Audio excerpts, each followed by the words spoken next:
The story begins in the capital of the Necrocoaries in an era when gods, spirits, and sorcery ruled the world, where the last demon lord battled with his army of skeletons against the 6 heroes and other humans who received healing powers from winged beings.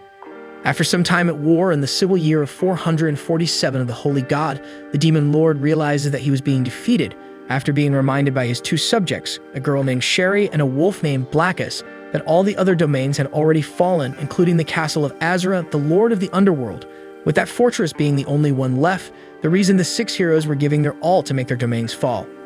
They still had the help of magic beings like the great sage Arkal, which irritates the demon lord, but being the last one left, he thinks he has to ensure that the promise he made is fulfilled and accepts his defeat because as an undead, he can resurrect 1,000 years later to reclaim his throne. In the future, 2 girls, Celia and Regina, enter a ruin to fulfill a mission of locating the Nest of the Voids. They report what they see to a girl through a communicator, and she reminds them that self-defense is the only permitted form of combat. After a while, they report that they were already on the 7th floor of the ruin and hadn't found any magical anomalies related to the voids yet. The girl in the communicator responds that as soon as they find the nest, they should leave immediately since it's a reconnaissance mission, but at that moment, they lose communication. Although they were getting deeper into the ruin, making the return difficult, they realize they must continue because the voids make their nests in the depths of underground ruins. A bit further, they find some creatures resembling statues and deduce they are personal items buried with the deceased, wondering if there was an important king buried nearby. They follow the path and find a large portal that causes their devices to beep. Celia notices some writing on the door and takes a photo of the text without knowing what language it is. While she analyzes the writing, Regina goes to explore another part of the ruin. Alone, Celia feels like she's seen that before, and when she touches the writing, the door immediately lights up and opens, startling her. She takes out her weapon as a precaution, and the lights reveal the area. As she approaches, her device shuts down from being overwhelmed by the energy, and Celia notices that someone is trapped inside the crystal. In the past, the demon lord met a girl named Roselia, to whom he had made that promise. She tells him that a millennium from now, when the stars fall from the sky, a vessel for his power will appear in the form of a human child, and it is his duty to find it. After reminding him of his task, she departs to await the day they will reunite. Back in the present, as Celia fires shots at the crystal, trying to break it and save the person inside, the demon lord is puzzled by the presence of a person there since the magical barrier seal should have made that place completely inaccessible. He wonders if 1,000 years have already passed since the reincarnation ritual seems to have worked and uses a language analysis spell to understand what the girl is saying, thinking she might be a tomb raider. He decides to punish the intruder and breaks the crystal, freeing himself and startling Celia. She grabs her weapon as a precaution and the lights come on, revealing the area. As she approaches, her device shuts down from being overwhelmed by the energy and Celia notices that someone is trapped inside the crystal. At that moment, the demon lord realizes his appearance, and upon looking in the reflection through a piece of crystal, he is shocked to see that he looks like a young boy. He is baffled as to why he has returned to the world in his Leonis, a hero form. Celia examines him to see if he's injured, leaving the demon embarrassed. She thinks his memory must be confused from being trapped in the crystal and embraces him to try to calm him, promising to keep him safe. Despite considering her behavior disrespectful, the demon finds her embrace strangely pleasant and faints shortly after. Sometime later, the demon eats a dried grape biscuit, recognizing that the texture isn't bad but finding it pathetic that his current body, a lord like himself, would lose consciousness from hunger. He also finds himself oddly drawn to the girl's disrespectful attitude. Finally, Celia introduces herself as Roselia Ray Crystalia, a 15-year-old swordswoman in training and a member of the 18th Platoon of the Excalibur Academy in the 7 Assault Garden. However, the demon can only understand her name and age but thinks of using the girl to gather information about the current world. She then asks for his name, and the demon introduces himself as Leonis Magnus. He thinks she will recognize his name, imagining that it must have been passed down through generations as an inspiring legend. However, she only finds the name pleasant, making Leonis realize he was mistaken. Celia asks his age, and he says he must be around 10 years old, making her think that the boy must have been kidnapped by someone since there's no way a child like him could have reached that ruin alone, deducing it must have been a void. Leonis asks what a void is, making her increasingly certain that he has suffered some form of amnesia. Meanwhile, Regina continues to explore the ruin and notices something moving. She quickly arms herself, activating her Excalibur. At the same time, Celia explains to Leonis that the voids are humanity's enemies that suddenly appeared 64 years ago, and nobody knows what they are or what they want, with one theory being that they came from another world and were named voids because they signify nothing. Leonis finds that explanation to be the vaguest he has ever heard, and Celia continues, saying she came to the ruin on an investigation, as void nests are usually found in ancient ruins like that one. At that moment, Leonis realizes he forgot to ask the most important question and inquires about the current year in the calendar of the holy god to see if the 1,000 years have indeed passed since the battle. However, she responds that they are in the year 64 of the unified human calendar. Suddenly, there is a loud noise and Regina communicates with Celia, saying she has detected a colossal void. Then everything shakes and she shields Leonis to protect him. At that moment, an ogre-class void appears, breaking a wall, and Leonis wonders why it's called an ogre when it doesn't look like one. Celia starts shooting at the void with no effect, and Leonis thinks about taking matters into his own hands since destroying that place disrespects his former companions who were buried there. However, he's not yet accustomed to his small body and ends up falling. Regina appears and attacks the void with her weapon, launching a powerful attack at the creature, but unfortunately, it resists the damage, making Leonis wonder because that attack was on par with a Phase 4 explosion spell. Regina asks Celia to leave the battle to her and to get out of the ruin. So after telling her friend to be careful, Celia runs toward the exit with Leonis.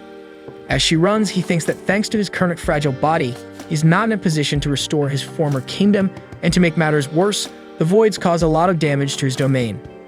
Since Celia is his only source of information, he decides to hide the fact that he's the demon lord to make it easier to get answers from her. Suddenly, a crystal falls in their path, revealing itself to be a wyvern-class void. The creature prepares to attack, and Leonis thinks about making it regret destroying his domain. However, Celia pushes him away in an attempt to protect the boy and takes a fatal blow.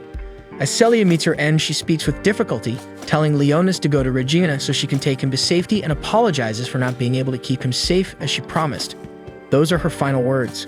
Leonis thinks about how foolish he was to believe that he couldn't withstand such a weak attack, remembering when he met Rosalia during his time as a weak human hero. Two more void creatures of the same class as the previous one emerge and start attacking Leonis, unable to inflict any damage on him. He finds it ridiculous that he's feeling the loss of the girl, considering he let her survive only to gather information, although he admits to having liked her a bit. Determined to make the creatures pay for their actions, Leonis grabs his staff. He uses a gravity manipulation spell to crush the first void, then eliminates another with ice thorns, and the last one with a fire attack.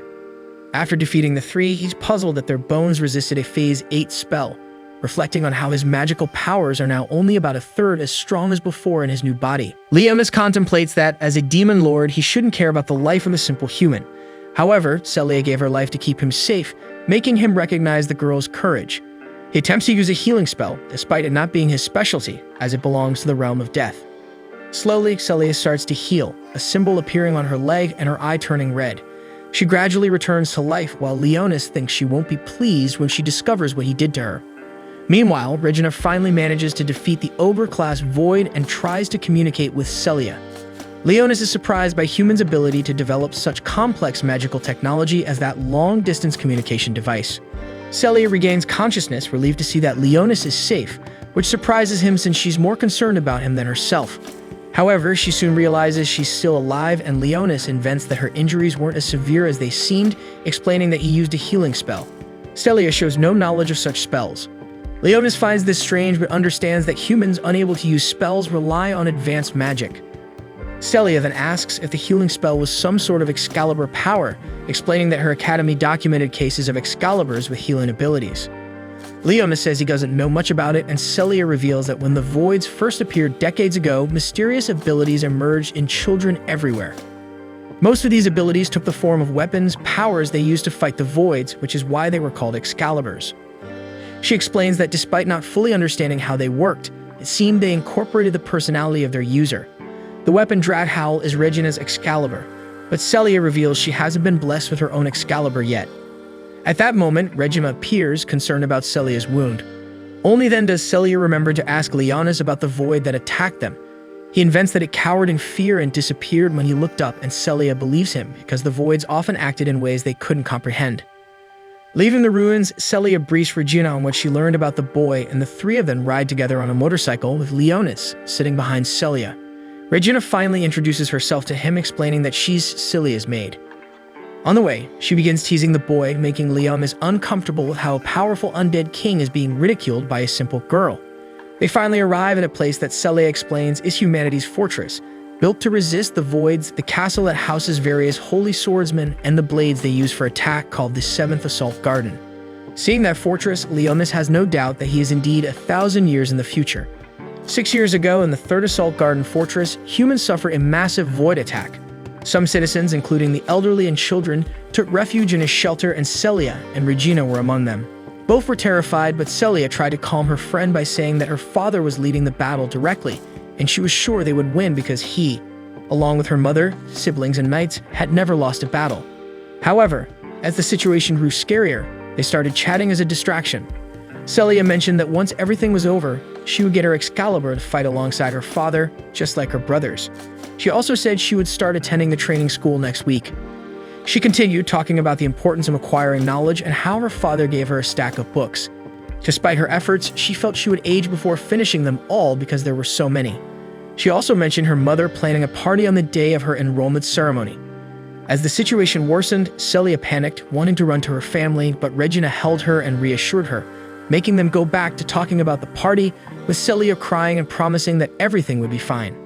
After a while, the shelter's doors finally opened. The place was in ruins and the thousands of Excalibur users had been decimated, including Celia's family. As people gathered the few survivors, Celia cried, apologizing to Regina for lying when she said everything would be fine. Now Celia and Regina arrive with Leonis at the 7th Assault Garden Fortress, where the two girls lived. Celia promises herself that she will never lie again. Leonis is impressed by the place, and Regina explains that Assault Garden's mission is to navigate the seas and serve as the front line against the voids, leaving Leonis even more impressed by the fact that such a large place can move. Afterwards, Celia reports what she found in her investigation at the ruins over the phone and says she'll take the rejected boy to his dormitory, mentioning that he already seemed to have an Excalibur. This surprises Regina because Leonis is too young to have an Excalibur. Celia explains that they called people expelled from their countries due to void attacks rejected. Celia tells Leonis that he will be living at the Excalibur Academy, an institution that trains Excalibur users where all children with powers live in exchange for guaranteed life. Then Regina says she'll go shopping to prepare dinner later, and Celia explains to Leonis that people from outside need to be verified before entering the fortress. She tells him to go there and meet her at the exit, leaving the boy alone. Leonis takes the opportunity to enter the bathroom to avoid being seen and thinks about how, instead of executing his plan to gather the Demon King's army to eradicate the human race, he's now among humans who have advanced a lot in 1,000 years in the form of a child and has to deal with monsters called voids. He then summons his two partners, Blackus and Sherry, who are surprised by Leonis' new appearance, as they met him when he had already become the Demon King. He explains to the two that they are in Immobile Fortress City number 7, indicating that there are 6 others like it, and that the world has changed a lot in the last 1,000 years he was away. He wants the two of them to investigate the city without drawing attention, while he infiltrates the human training school to gather information and supplies for his body, which now needed food. And so he sets them free and goes to the location Celia mentioned, where he triggers the system alarm due to his magical energy. Immediately, he conceals it, stopping the alarm and setting himself free. Next, Leonis receives an ID card, and Celia, who is waiting for him, takes it and snaps a photo to send to the academy, explaining that it was necessary to register his features to gain entry into the school and receive official identification. She keeps his eye to prevent him from losing it, and before they head to the dormitory, she decides to give Leonis a tour of the academy. Along the way, he notices that the city is quite peaceful despite being on the front lines, and Celia explains that the 7th Assault Garden has never been breached by the voids. Arriving at the academy, she shows him the military command center, and then the classroom, auditorium, library, and the laboratory, explaining that they also had a dance room and an entertainment area, in addition to the students' dormitories, which were close to a large swimming pool.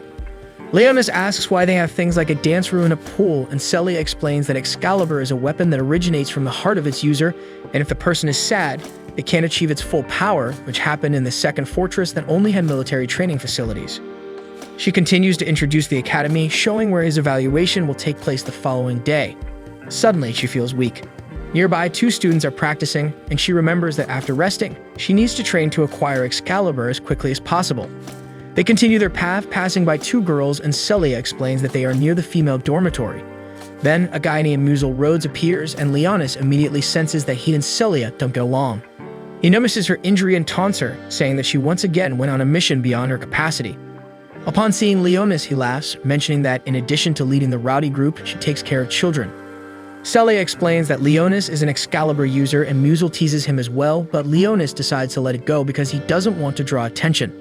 Musil then invites Celia to join his group, reasoning that if she joined his team, she wouldn't have to endanger herself on missions and could stay at the academy without having to manifest power, just like the other girls who accompany him. Of course, she declines the offer and continues on her way, but Musil becomes agitated and grabs Celia by her hair. Leonis decides to intervene and uses his power to make the guy fall to the ground. He approaches Musil and tells him that idiots like him shouldn't touch someone's hair. Terrified of Leonis, Musil activates his Excalibur, but another girl appears and reminds him that it's prohibited to use Excalibur without permission, especially in an area of the female dormitory. She threatens to report the situation to the supervisor if he doesn't leave immediately. Musil departs and the girl greets Celia, introducing herself to Leonis as Elfine Philip, an analyst on Celia's team. Leonis notices that her Excalibur is different from the others. Elfine apologizes to Celia for not joining her on the mission, explaining that she didn't have much time because she had to analyze some data for the supervisor, including abnormal magical energy reactions in the ocean. She mentions that she was waiting for the elite investigation team to gather more data on the matter because she couldn't make sense of the data she already had. Suddenly, Celia feels dizzy again, and Leonis understands what's happening to her. They head back to the dormitory to rest, and Leonis notices that their dorm is much older than the others he saw in the city. Celia explains that their assignments are based on the Excalibur user team's performance, since the Academy highly values achievements. High-performing teams can move to newer dormitories, some of which even have jacuzzis, although Leonis has no idea what a jacuzzi is. They enter the dorm, and Celia shows him Regina's room, but she's already asleep since she used her Excalibur's power, which consumes a lot of energy from the user. Then they go to Celia's room, and it's only when they arrive that Leonis realizes that it's a girl's dorm. However, Celia reassures him, saying that there's no problem with him being a child.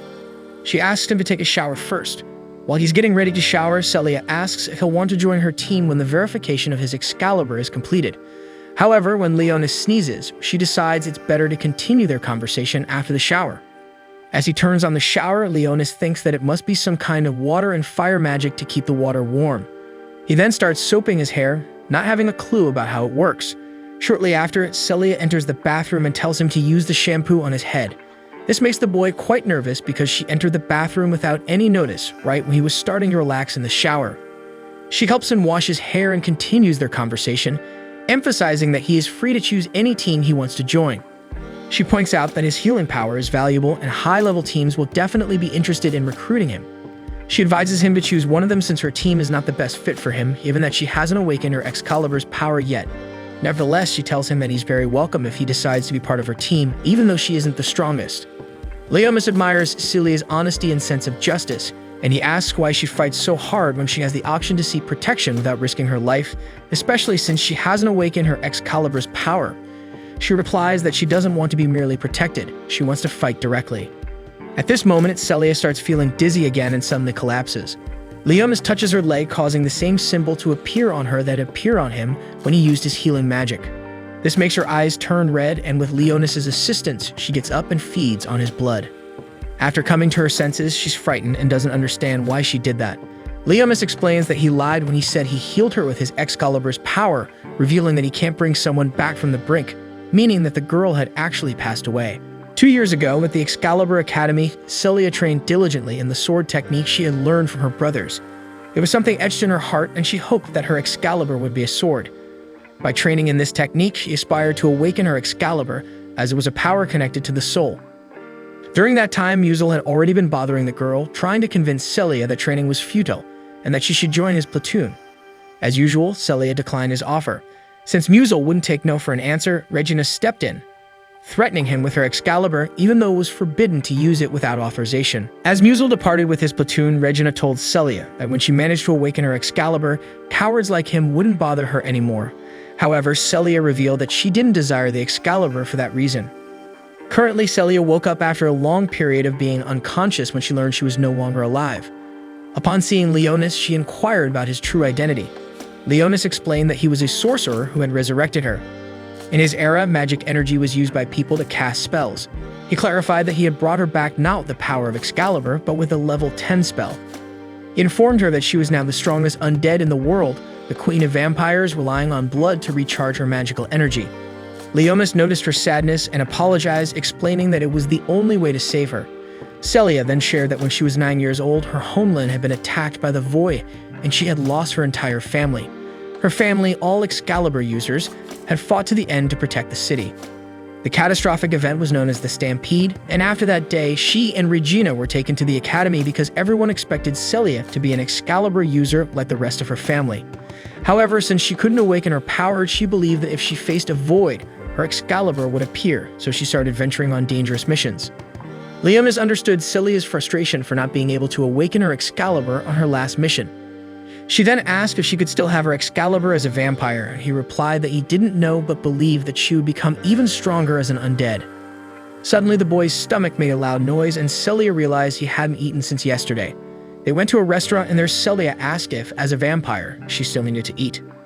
Leonis explained that a high-level vampire could eat normally, though it took a while for food to convert into magical energy. She then asked what he wanted to eat, and since Leonis was unfamiliar with most of the dishes, he said a bread would do. Celia mentioned that this would keep his nutrition low, and he found it amusing that a vampire was talking about nutrition. This made Celia feel a bit uneasy, and Leonis apologized, realizing that she would have difficulty accepting the situation as she hadn't become undead by choice, unlike him who had done it in his past by Roselia's invitation. Then she offered to pay for his meal, assuming the boy had no money. However, Leonis took one of his gold coins and mentioned that just one of those could buy the entire restaurant. He thought Celia was surprised by his wealth, but in fact he was the one surprised because in current times everyone used magical-based credits, making his 2,000 gold coins worthless. At that moment, a girl named Sakuya entered the restaurant with 2 men who were demanding payment from her. Despite Sakuya's assertion that she had already paid her debt, they continued insisting for more money. She asked them to wait a week for her to gather more, but the men were looking for an opportunity to exploit the situation for something else's payment. Immediately, she fought them, making it clear that she had already set her payment deadline and they should return the following week. Then Sakuya approached Celia because she was one of the girls in her platoon. Celia learned that Sakuya had been suspended due to her poor grades. Sakuya explained that she had indeed been suspended and had come to the city to have some fun. She mentioned that the 2 men were henchmen from the casino she visited. She noticed the ancient coin Leonis was holding and asked if he was the boy Elfine had mentioned to her. Celia said that he was now the first line of defense for her platoon, having defeated a Void by himself. Sakuya introduced herself to Leonis, and then they sat down to eat. Leonis realized that Sakuya's uniform was different from the other students, and she explained that it was a traditional outfit from her village in Oran, a memento of her brother. She revealed that her entire clan in the village had been killed by the Voids, and Leonis understood that her goal was to seek revenge against these creatures. Shortly after, 2 other female students from the academy came to demand another debt from Sakuya, and Celia scolded her friend as her grades were poor due to her gambling addiction. Later, Leonis met the supervisor named Disgrace Alt, who was going to conduct a test to determine the type of Excalibur he possessed. She asked him to retrieve his weapon, and Leonis did so, summoning his sealed Sin's scepter. Disgrace inquired about the nature of that Excalibur's power, and he replied, somewhat confused, that it was a support type. This led the supervisor to conclude that it was a versatile Excalibur.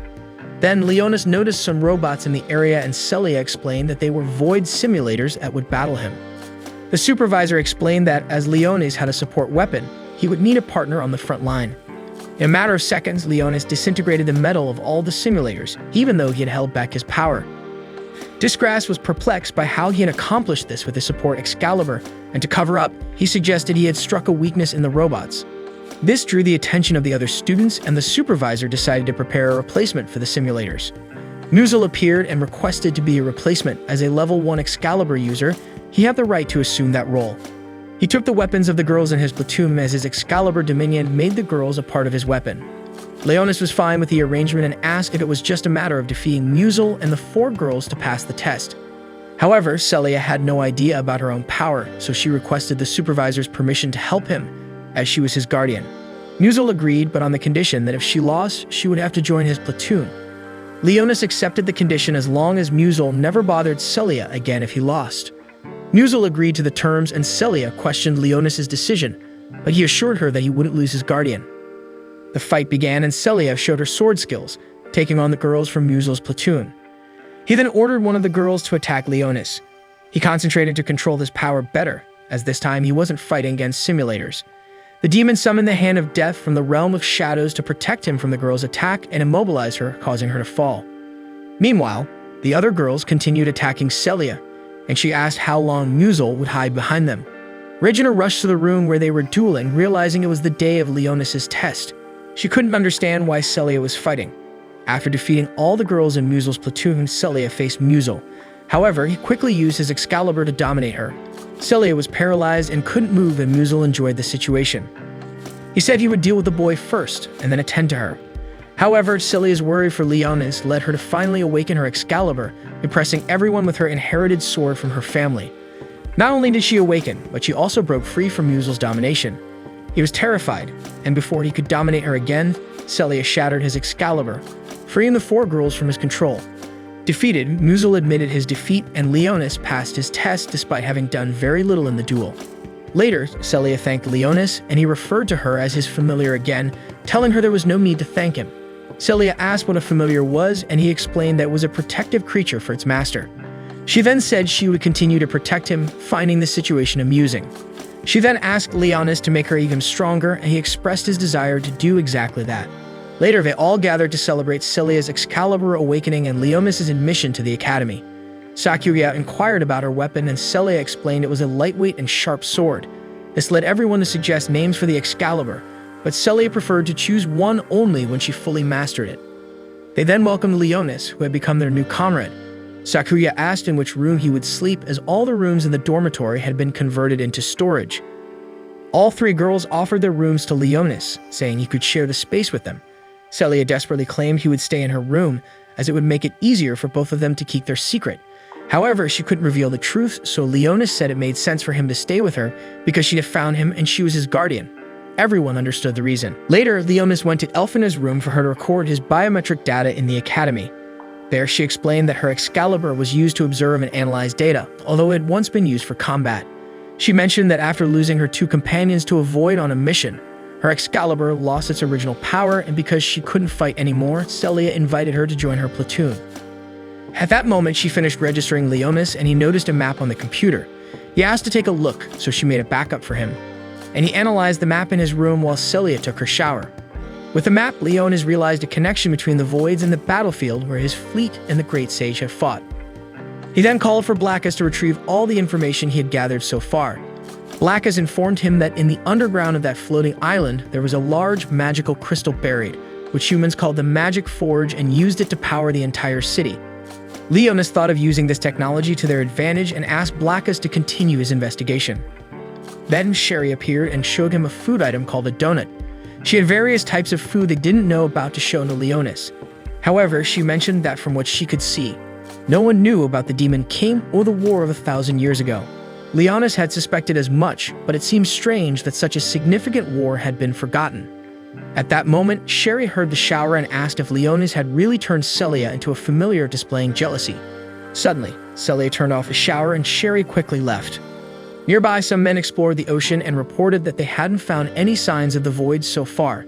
Suddenly, they saw something strange and were attacked by several tentacles from a creature. In a flashback from the year 432, in the vicinity of the city of Shaidan, Leonis, who was still an Excalibur hero, was escorting a miner to a location where there had been some monster attacks. Leonis had been working as a vigilant in the city's outskirts for 16 years. The miner comments on how it's still possible to be attacked by monsters even with a few workers in the mine, but feels safe being escorted by an Excalibur hero. Leonis then mentions that His Majesty had already given him the order to protect the entire area. The miner finds Leonis an impressive hero and expresses a wish for the other 6 heroes to be out there killing monsters like Leonis, instead of staying in the Imperial capital. Leonis laughs and says he just toys with those creatures, but it would be fun if they could tame those monsters. The miner is surprised to hear this, especially from the hero who defeated the Demon King Zorbatis. They then arrive at the mine area, and Leonis asks where the monsters are, but he realizes that the miner he was escorting has disappeared, leaving him alone. The situation starts to get strange, and when Leonis thinks about drawing his sword, 3 mages appear and mobilize him with magic. He realizes that he has fallen into a trap. Several armed men arrive and restrain Leonis with hooks to prevent him from escaping, while others position themselves with spears and fatally wound him. The men comment on how Leonis had made them very worried, but ended up dying too easily. The reason for the attack was that Leonis had gained more popular support than the king himself, clearly showing that he had been the victim of a betrayal. The men then leave Leonis injured, saying he could have saved himself if he had accepted a bribe. A while later, the goddess Rosalia appears to Leonis. They discuss how Leonis knew about the trap but did nothing because he doesn't blame humans for what happened. Leonis says he doesn't care about the state of the world because in the end he will remain as he is. Goddess Rosalia says she has always watched over Leonis and won't give up on him because he sees things differently. She expresses her interest in him and wants Leonis to belong to her. Leonis then wakes up thinking about Rosalia. He remembers that he was supposed to meet her and rebuild his army of demons, as that is his goal now, after 1,000 years. Leonis notices bite marks on his neck. He goes to Celia's bed and orders her to wake up. Celia, without understanding, immediately gets up at Leonis' command. She says she doesn't know why she woke up so suddenly, but Leonis explains that he placed the mark of obedience on her when he turned her into a vampire, making her his familiar. Leonis explains that this means she has to obey his commands and protect him from any danger. He then asks Celia why she fed on him without permission. Celia apologizes and explains that she couldn't resist her hunger during the night. Leonis says he doesn't mind Celia feeding on him, but that she should ask for permission next time. She understands and agrees to let him know if the situation arises again. Celia then receives a call from Finette. She says she noticed something strange and wanted to inform Celia. She explains that there was a strategy discussion meeting that was very unusual, happening early in the morning on a day off. Finette explains that she doesn't know the content of the meeting but believes it is related to an ongoing investigation. Celia asks Finette if she had investigated the strait in the sea near the city, and Finette says yes, but she hadn't found much information so far, but she would continue to update Celia if anything happened. Celia then tells Leonis that since it was a day off from school, she would like to take a stroll with him through the city's streets. He jokes that since she fed on him the previous night, it's natural for Celia to want to burn off some energy, which makes the girl feel embarrassed. In the meeting at the 7th Assault Garden headquarters, several generals gather to discuss the missing and uncommunicative investigation team. One of the leaders wonders if the entire 13th squad was annihilated. Meanwhile, another leader comments that even though the commander traveled to the capital just a year and a half ago, there have been many problems and void attacks in his absence. An analyst then mentions that according to transmission data, the presence of a void was registered for 3 seconds, prompting one of the generals to recognize that it's common for voids to appear briefly and cause significant damage. Still, doing so in 3 seconds is a very short time. They discuss the possibility that the cause of the investigation team's disappearance might have been a void load, not a common void, which could signify a new threat. This reminds one of the leaders of the tragedy that occurred at the 3rd Fortress Assault Garden 6 years ago, the same island where Celia and Regina lived. The commander says he hasn't forgotten the tragedy, which is why they've increased the defenses of the 7th Assault Garden, now having a much larger number of sacred swords than before. The civilian representative also says they are prepared and could be evacuated in the midst of chaos if necessary. One of the generals asks if the 7th Assault Garden would be ready to move if needed, and the analyst responds that they have a stability rate of 90%. However, one of the generals doesn't like the idea because the students' abilities are not meant for fleeing from voids, but for engaging them in combat. The leaders then receive a call from the overall commander, who has decided to initiate a new investigation and instructs the leaders not to attack the void until the right moment. They prepare to assemble 3 new elite teams for the new investigation, posting a notice to prepare those involved. Meanwhile, Celia starts training with her new sword, battling training robots, simulating voids. Leonis watches the fight and compliments her fencing skills. Celia explains that she's been training since childhood thanks to her family. However, fighting the training robots isn't helping her improve her combat skills much. Because of this, Leonis has the idea to give Celia more suitable opponents to face. He summons his staff and uses magic to conceal the training field where he and Celia are. Then, Leonis summons a small army of skeletons, which initially startles Celia, as she realizes that the children in this world have never seen a skeleton in their lives. Leonis tells Celia she can defeat as many as she wants. She then takes on the skeletons, defeating several with her sword strikes and acrobatics. As Celia demonstrates her ability to handle the skeletons very well, Leonis summons more of his army to increase the training's difficulty. She manages to handle each of them quite well. However, after eliminating all of them, Celia becomes quite tired and concludes her training for the day, with Leonis storing the skeletons back where they came from. Near the dormitory, Sakuya walks happily after winning her bets, something that hadn't happened in a while. Suddenly, she spots Blackus, Leonis' familiar dog. She's impressed with Blackus' fur quality, and as he doesn't have a collar, she assumes he's a stray dog. Thinking it's just a common animal, since Blackus continues to act like a dog, Sakuya gives him a ridiculous name. She believes the dog liked the name and decides to feed him. Then, she enters the dormitory and says goodbye to Blackus, using the name she gave him. Inside the dormitory, Regina has made sweet potato sweets as it's a day off and she wants to please Leonis. Faina tastes the sweets and says they're delicious. Sakuya then enters and tells them about her new friend she just met, explaining that he's a big dog with fluffy fur, and she named him Furry Iron Blackie. Faina gets to the point and tells them she's following the missing investigation team in the sea, and they haven't returned or communicated for hours. In the meantime, Celia and Leo are out for a motorcycle ride in the city. Nearby, Sherry is working in her new job as a helper in a small market to afford all the food she wants to give Leonis. Sherry's boss asks her to help fry some potatoes, starting with the cutting part. Sherry says the knife he has isn't very sharp and decides to use her own knife. She quickly cuts everything, leaving the potatoes, the bowl, and the cutting board in pieces. Naturally, her boss freaks out and asks her what on earth she was doing, but Sherry doesn't even realize what she did wrong as she had cut the potatoes as he asked. Since it's not a good idea to leave her in charge of preparing the dishes, her boss asks Sherry to clean the front of the store. She complies, but as soon as she reaches the door, she sees Celia and Leonis together. She decides to stop at the market to buy some cakes, telling Leonis not to eat anything yet because they're a gift. This leaves Sherry quite jealous. She secretly spies on the two through the door, wondering where they're going. Celia and Leonis then arrive at a house, and at the same time, a group of children comes running out of the building, happy to see Celia. She explains to Leonis that these children live there as orphans, and the place also serves as a restaurant where she occasionally works part-time. Inside the restaurant, the children have fun, and Celia tells everyone about Leonis. She then mentions that he already has an Excalibur, which surprises everyone as the boy is the same age as them. The boys find Leonis incredible because of this. Celia says she brought donuts and food for everyone. Leonis understands that Celia wants to protect that place because it's important to her, which makes him think that he no longer has a place to protect since his kingdom no longer exists. Meanwhile, the new investigation team dies to gather more information about the supposed void. They arrive at the location where the previous team disappeared, but unfortunately, they can't find any sign of the creature. However, inside the city's tunnels, a worker hears vibrations coming from the underground walls. Finne notices the same on her analysis equipment. Two workers then enter a warehouse filled with roots similar to the ones that attacked the divers. They decide to investigate what it is, and we see a void watching them from among the root branches. Meanwhile, in the restaurant, the children are all happily eating in the company of Celia and Leonis, who is lost in thought, reminiscing about his past. With a brief journey back in time to the period when Leonis was still a young man in his human form, exactly the same as he is now in his current life. This was long before the events of the Great War. This is the walled city on the border of the kingdom of Laudnas in the year 428, according to the sacred calendar.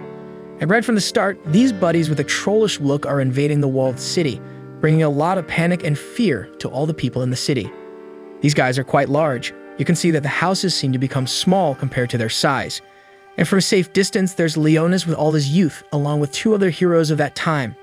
There's Terras Resurrectia giving an attack order to the staff, Lord Aracal de Gradios, who decides to eliminate the trolls right there within the city walls, even if it means sacrificing the population. They make a deal that Terras would bring the humans back to life. She agrees and says that people would suffer now, but later they would be alive again and free from the monsters. Aracal's magic begins to take effect in a sort of heatwave to disintegrate everyone when Leonis makes a move with his sword and dissipates Aracal's magic, saying he couldn't bear to see the people suffering. Then he jumps to confront the big guys alone and starts killing the trolls one by one. This scene is pretty cool. He runs on the rooftops, delivering blows and kicks to the trolls, leaping over all of them.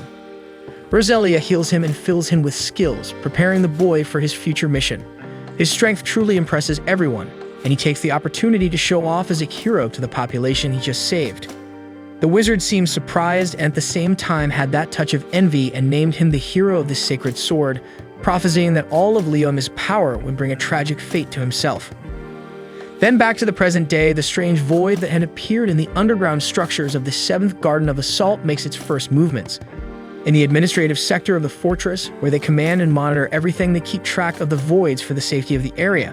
They discuss what to do about the appearance of a suspicious void. They designate the suspicious target as UK 6402, which seems to keep appearing and disappearing from the radar. The lieutenant requests that the user of Excalibur from the same platoon as Roselia, Finne, be allowed to demonstrate her analysis and monitor the situation closely.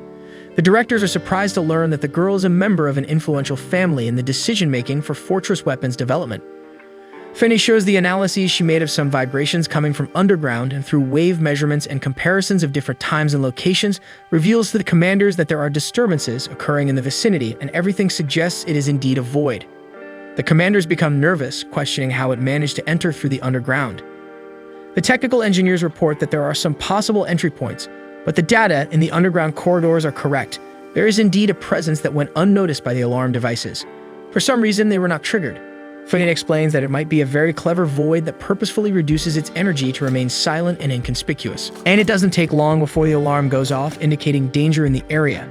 The technicians believe it's something akin to plant roots. Regina, who is following everything, is trying to contact Roselia, who is unaware of what's happening and is at the Solar House orphanage. Regina is very worried about the news, and Finney wishes that there aren't too many of them. But there's one down there, and she suggests that everyone stay alert together. Meanwhile, life still seems normal outside. Roselia is at the orphanage with the children, who are pestering the little king. It seems that he unintentionally leaves the girls all embarrassed. They still don't know what's going on. The monitoring teams have sent soldiers to see what's happening down there. They send images, and you can see the tangle in the facility's corridors. But apparently, it's a significant problem, and ordinary weapons won't do. Communication with the first agents sent underground was lost. So it's time to think about maybe evacuating the city, or perhaps strengthening the city's defenses. Alert all the authorities to prepare. The rescue team managed to make contact again, but since the thing is like plant roots and moves quickly and easily, it escapes and roams freely through all the underground facility. They discover the true intention of UK 6402, which is to reach the channel that would give access to the magic furnace, a kind of energy generator that powers the entire place. It could reach the magic furnace and use it to generate an explosion, which would be terrible and likely destroy part of the fortress, so security will have to be reinforced there. The defense system starts to act and destroys the initial void attacks. The teams also try to contain this kind of monster with their tentacle-like branches. Despite all the equipment working well and the teams trying to contain it at all costs, it doesn't seem to be enough. Soon, the equipment is damaged. As a result, they lose contact with the capital and won't be able to inform the general commander of the situation. The vice commander is appointed to give orders on what to do from now on. He orders the 7th Garden of Assault to switch to defensive fortress mode, evacuate all inhabitants, and be prepared to face the Lord Void and the possible explosion of the magic furnace. Roselia and Leonis, still unaware of the danger, remain with the children who are pestering Leonis for a demonstration of his Excalibur's power. So he decides to give them a small taste of his magic, but the kids don't seem to like it much. Things are tough down in the fortress installations. Everything is being taken over by the Lord Void's roots or branches. Any sudden movement could accidentally hit the magic furnace, which has finally been completely taken over by the Void. Roselia and Leonis quickly realize that something is wrong, and when they go outside, they are met with dark rifts in the sky from which dozens or hundreds of flying voids emerge. The city goes into protection mode and begins an attack against these bizarre enemies. The emergency alarm is activated to notify the Imperial capital of what is happening in the 7th Garden of Assault, and they hope they send reinforcements. It turns out that it will take 3 days for this help to arrive. The question is whether the fortress will hold out for that long. Here you can see how the city was fully equipped for this type of situation, including to avoid the worst. The energy supply that powers the magic furnace was cut off. They thought of everything to minimize damage. The population is directed into bunkers following safety procedures. What remains now is to rely on the abilities of the students of the Sword Academy, who are now the last hope for everyone to handle this situation. The defense weapons were designed with high technology to withstand these powerful enemies that are now appearing in the form of dragons, and the effects are truly amazing with impressive action. It's a true hail of gunfire everywhere, explosions, and now it's time to go all out. There's no other option. The girls begin to use their weapons and special powers against the invaders. Watching this chaotic scene, Leonis knows that humans will be challenging enemies to defeat. Roselia doesn't think twice and knows she has to keep the children safe in the bunker. Leonis receives a visit, or rather an annoyance, from his somewhat jealous servant, who wishes to protect him, but he quickly sends her away. At that moment, they realize that making the journey to the bunker is no longer safe, so Roselia orders everyone to wait right there and immediately draws her sacred sword. The Demon King feels that she hasn't fully unleashed her potential as the Queen of Vampires and asks if she's afraid. She admits that she is afraid, but fleeing is not an option. The two of them are going to face the voids with all their might. Roselia quickly deals with 2 dragons, while Leonis unleashes fire everywhere. But there's no time to be impressed. The number of monsters keeps increasing, and it makes Leonis recall his past in another era. And now huge creatures resembling ogres appear. The 3 girls are doing their best, but the situation is quite dramatic. It's a sight to behold, with each of them using their abilities to try to destroy as many voids as possible. Succubia with her sword seems to fear nothing, making enormous leaps and destroying the voids one by one. On the other side, Regina with her golden bazooka disintegrates the dragons. However, further away in the smoke, a gigantic void in the form of a hydra or perhaps a multi-headed dragon emerges. The fact is that things are about to get even worse, and it seems to be getting more complicated. But it's beautifully done. The city is under a full-blown attack. Students and machines are trying to handle the situation. However, the dragons are incredibly powerful beings and easily destroy the weapons and buildings. Leonis realizes that the voids have managed to corrupt the dragons and all their powers. This is bad news because it means that common spells won't work to defeat them. So he asks Roselia for help to use a powerful technique. A dilemma arises in Leonis' mind because he realizes that he came back not exactly to protect humans, but to destroy humanity and reclaim his kingdom. However, he decides to stand by the people he now calls family. Leonis invokes his ancient spells with his scepter in hand to direct the attack at the enemies with his powerful technique, these fireballs, that soon turn into a rain of fire. This makes Roselia somewhat scared, but if she stays quiet, nothing will happen to her. As the flames dissipate and the dragon remains unharmed, Leonis realizes that his power doesn't seem to have had much effect. He attributes the reduction in his strength to his limited human body. In an instant, his loyal servant Blackus emerges from below the ground and, like a good watchdog, attacks the huge dragon with a bite to the neck. In a new attempt, the Demon King summons his powers once again and manages to disintegrate the void. But the calm only lasts for a few seconds. The ground begins to shake where the dragon's body fell, and massive rifts in the earth emerge, from which root-like tentacles appear. The Lord Void that had remained underground has entangled Roselia's body with its roots and pulled her into the depths of the crater.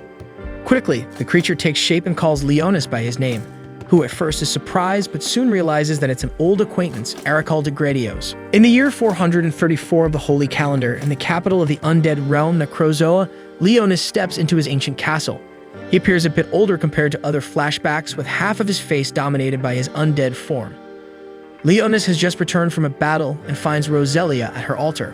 He recounts a formidable fight against numerous enemies, even dying twice, but that didn't stop him from emerging victorious, because after all, he is the king of the undead. He offers jewels and treasures seized from the defeated palace to Roselia, who accepts with gratitude and asks him to keep the gift. Using his power, he opens 2 portals in the ground and stores the treasures. Roselia is impressed, commenting that he has truly become the Lord of Demons.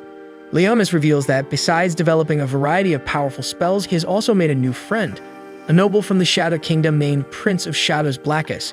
He refers to his dog servant. Leonis explains that when Blackus got involved in a troublesome dispute, he helped the Shadow people find refuge, even acquiring new abilities.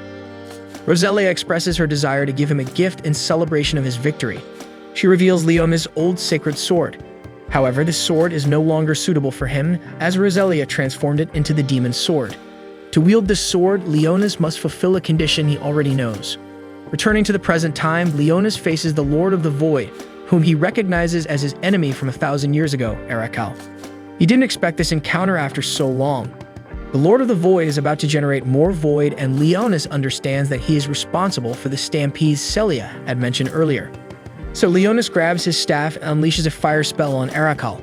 However, the creature quickly descends through a crack in the ground, returning to the underground. Leonis is concerned about Celia, but sees on his wrist that the control mark has not disappeared. This means his servant is still alive. He concludes that Arachal is trying to lure him into a trap, but he decides to play along and this time will destroy him once and for all.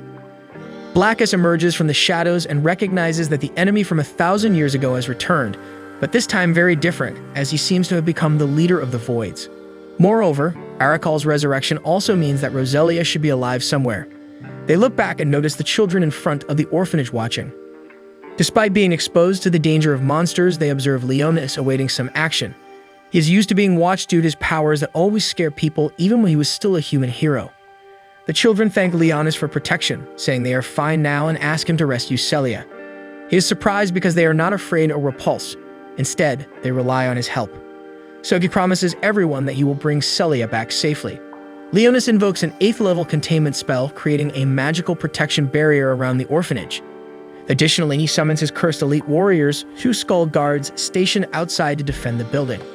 Although it is not his obligation to keep them safe, as the Lord of Demons, he cannot ignore a place dear to the heart of one of his servants, as it would tarnish his name.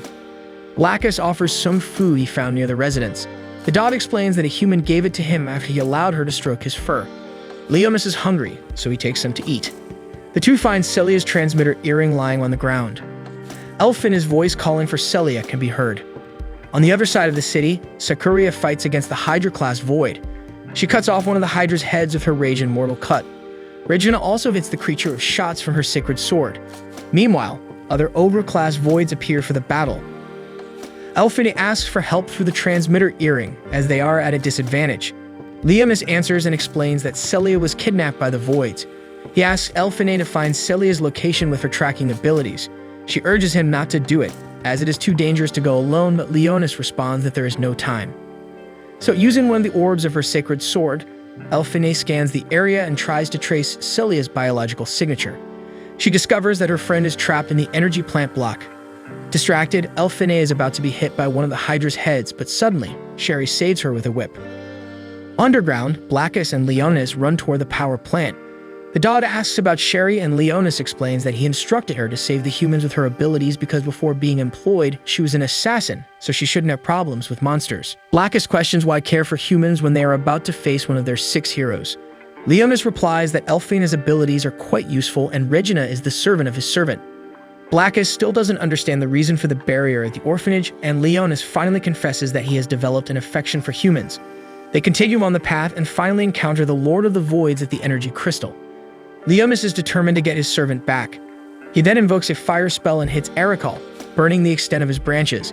However, it doesn't do much damage due to the Lord's regenerative abilities. Arikal expresses indignation, thinking Leonis died 1,000 years ago. The king of the undead realizes that the enemy still possesses the necessary intelligence to speak. He reveals he didn't die, only sealed his soul. Arikal explains that the ancient world no longer exists and the current world will be built together with the Void Star.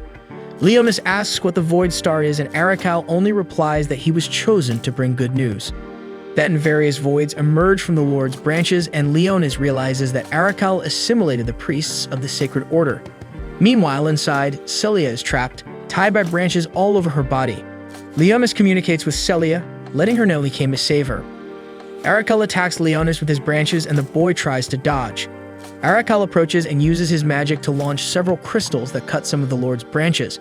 With Blackus' help, the dog also uses his powers by emitting fireballs against the adversary, but none of it seems enough. They realize they are out of their element, and their magic is becoming less potent by the second. This is because Arikal dominates the entire area and is draining all the mana from both of them. Arikal invokes an 8th level sacred magic, Lex Magio, releasing cutting beams of light in various directions. Leonis and Blackus try to dodge but are grazed. They combine their magic and fire against the Lord, but he creates a barrier that blocks the attack. The battle is very difficult because Arikal, by draining energy from the mana crystal, has unlimited power. Moreover, he can use multiple spells simultaneously using the assimilated priests. Meanwhile, Celia wants to help Leonis. After all, if she can't fight at that moment, awakening her sacred sword will have been in vain. She wields her sword but still can't cut the branches. Outside, the fight between Arikal and Leonis is frenetic and contested. Blackus and Leonis try to attack together, combining their magic, but the Lord responds with his powers and their attacks are at the same level. Celia is tired of always being taken care of by others and awakens her vampire powers. Using her blood flowing down the walls, sharp blades of blood emerge and break the branches. Taking advantage of the moment, Leonis throws the bloodstained earring at Celia. This unlocks her abilities completely, and her vampire wings appear. Celia is determined to save Leo and the city and finally breaks free from Arikal. Blackus apologizes as he is very tired from the fight and needs time to recover. Leonis thanks the servant and asks him to rest well. Arikal asks what Leonis did to Celia. He replies that he simply provided a bit of his mana-infused blood to his servant. He and Celia meet and hold hands. They begin to fall, but Leonis saves Celia and praises her for developing her vampire powers. She asks about her earring with his blood, and he says she just needed a little push. She thanks him, and now they can finally fight together. Arikal becomes enraged and swears to end them all. With the help of the assimilated priests, he invokes multiple 10th level spells simultaneously, planning to burn the entire city, including himself. Leonis says he will finish the Lord of the Void, but it may take some time. Therefore, Celia needs to keep him safe while he invokes his magic. Celia uses her new vampire powers to distract Arikal's branches, providing cover for Leonis. The only way for Leonis to defeat Arikal is to use his demon sword. However, he remembers Rosalia's condition. The sword can only be used to defend Leonis' kingdom, so the undead king draws his sword and claims all that land is his. From that moment on, the 7th Assault Garden will belong to the king of the undead. Therefore, all those who reside there will become subjects, people whom the king has a duty to protect. Leonis then recites the ritual of the demon sword named Gianleaf. Leonis' decision is acknowledged and he can now use the power of the sword. Arakal is dismayed and asks where he got that sword, and fearfully, he reveals that Leonis cannot change the tragic fate of the world. Wielding the sword, he responds that he will conquer fate with his own hands. Then he uses the secret technique of the kingdom of Rodmus and uses the power of the sword to defeat Arakal, who screams in agony and disappears for good. Outside, the voids one by one vanish. In the central administration of the 7th Assault Garden, they notice that new voids are not appearing and the remaining ones are being eliminated. One of the engineers confirms the disappearance of the biological signature of the Lord of the Voids. The leader wonders what happened to the power plant, and an engineer replies that there was an explosive release of energy, shutting down immediately. They think the Lord of the Voids died when he was involved in the power plant failure and have no idea that it was Leonis who ended him. They thank their luck, and thanks to the combined effort of everyone present, luck smiled on them. In the middle of the city, Leo and Celia emerge from the underground through a sewer cover. The two meet the other members of the 18th Squad, who are very pleased to see them safe, especially Celia. The next day, Leonis is in bed unable to move. He is indignant that a lord of demons is suffering from muscle pain. Celia enters the room bringing a sandwich for the boy. Moreover, she hands him a flower crown that the children from the orphanage made for him. Leonis is contemplative because despite humans being his enemies for years, he claimed them as subjects of his kingdom. Therefore, it is his duty to protect anyone who pays homage to the king of the undead. Then Celia tells him she is hungry because wielding her sacred sword consumes a lot of blood. She asks for some of Leon's blood, which he gives with the condition that she tries to keep control. He extends his index finger, and she sucks on it to feed. Suddenly, the other girls open the door and are shocked by the scene. They came to see if Leo was better and stumbled upon that. Celia is embarrassed and tries to explain that it's not what it looks like. As City suffered greatly from the invasion of the Voids, also called Voids, the place dedicates itself to restoring everything, including the power plant, the source of mana supply, which was also damaged. While the damages are being repaired, the city uses a system to convert sunlight into mana. Although Leonis had claimed that land is his kingdom, there were still many things he was unaware of. So Leonis decides to go to a library for research, but as soon as he reaches the door, he is denied access. A spirit of an owl guarding the entrance explains that to gain access, one needs authorization from the administration office, and to do that, you must submit a request and wait for the response, which is clearly a time-consuming process. At this moment, Regina appears. She explains to Leonis that she went there to return a video software and asks what he was doing there. Leonis invents that he was wanting to research the ancient written language in the ruins where he was found in an attempt to help him recover his memories. That was a convincing reason, and Regina believes in his story, thinking about how difficult it must be to have no memories of one's past. Then she decides to help Leonis. Regina asks for permission from the spirit to enter the place. The owl begins to deny their authorization, but suddenly undergoes some change and authorizes the entry of the two. Inside the library, Leonis asks Regina if she is a medium. She denies it and says she just used a trick on the owl, and asks Leonis not to tell anyone. Later, Regina mentions that the Philip Foundation is the company that manufactures the artificial elementals, that is, the spirits. Leonis wonders how even they were created by humans and asks Regina what happened to the real spirits. She replies that everyone says they practically disappeared when the Void invasion began, although some people say they still roam the ancient forests. Then Regina finds the reference text section for ancient languages and explains to Leonis that he can read in the library or borrow the book. At that moment, the two receive a message from the administration department, stating that some student representatives were invited to the commendation ceremony to be presented by the 4th Imperial Princess, Her Highness Altiris Ray. Regina notes that their whole squad was invited, although the message mentions that very few students received the invitation. Leonis thinks that this is the perfect moment for him to come up with an excuse to ask questions about the higher echelons of the human empire. When Leonis finishes reading the message, he receives a call from Celia asking where he is. She explains that she thought the two would have lunch together, but Leonis says he would meet her after lunch at the port where the ceremony will take place. He then tells Regina that he will go to the port as soon as he finishes his research and that he will meet her and the other girls there, but Regina explains that she does not intend to go to the ceremony and says goodbye to Leonis. Meanwhile, some creatures learn about the ceremony that the Imperial Princess will attend and plan to take advantage of the moment to take her hostage. Everyone was quite confident, but Elsa, a goblin girl, thinks that the sacred swords could become a problem. However, at that moment, help arrives. A black elf arrives saying that she shares the resentment they have towards humans and offers her power to them, explaining that this power surpasses a sacred sword. She gives a small demonstration of her power, resembling a sacred sword, but explains that it is a demonic sword granted by the goddess. The elf says that anyone with the necessary abilities will possess this power in their weapon and demonstrates by lending the power to the lion named Bastia. The wolf named Juror says that with that power, the plan to kidnap the princess to steal the ship will be much easier. Their goal is to sail to the capital to rescue their friends who were imprisoned. However, the elf reveals that her help comes with a small exchange. She explains that her goddess desires a sacrifice, so they must let the sacred swordsman live so that they can be delivered to her.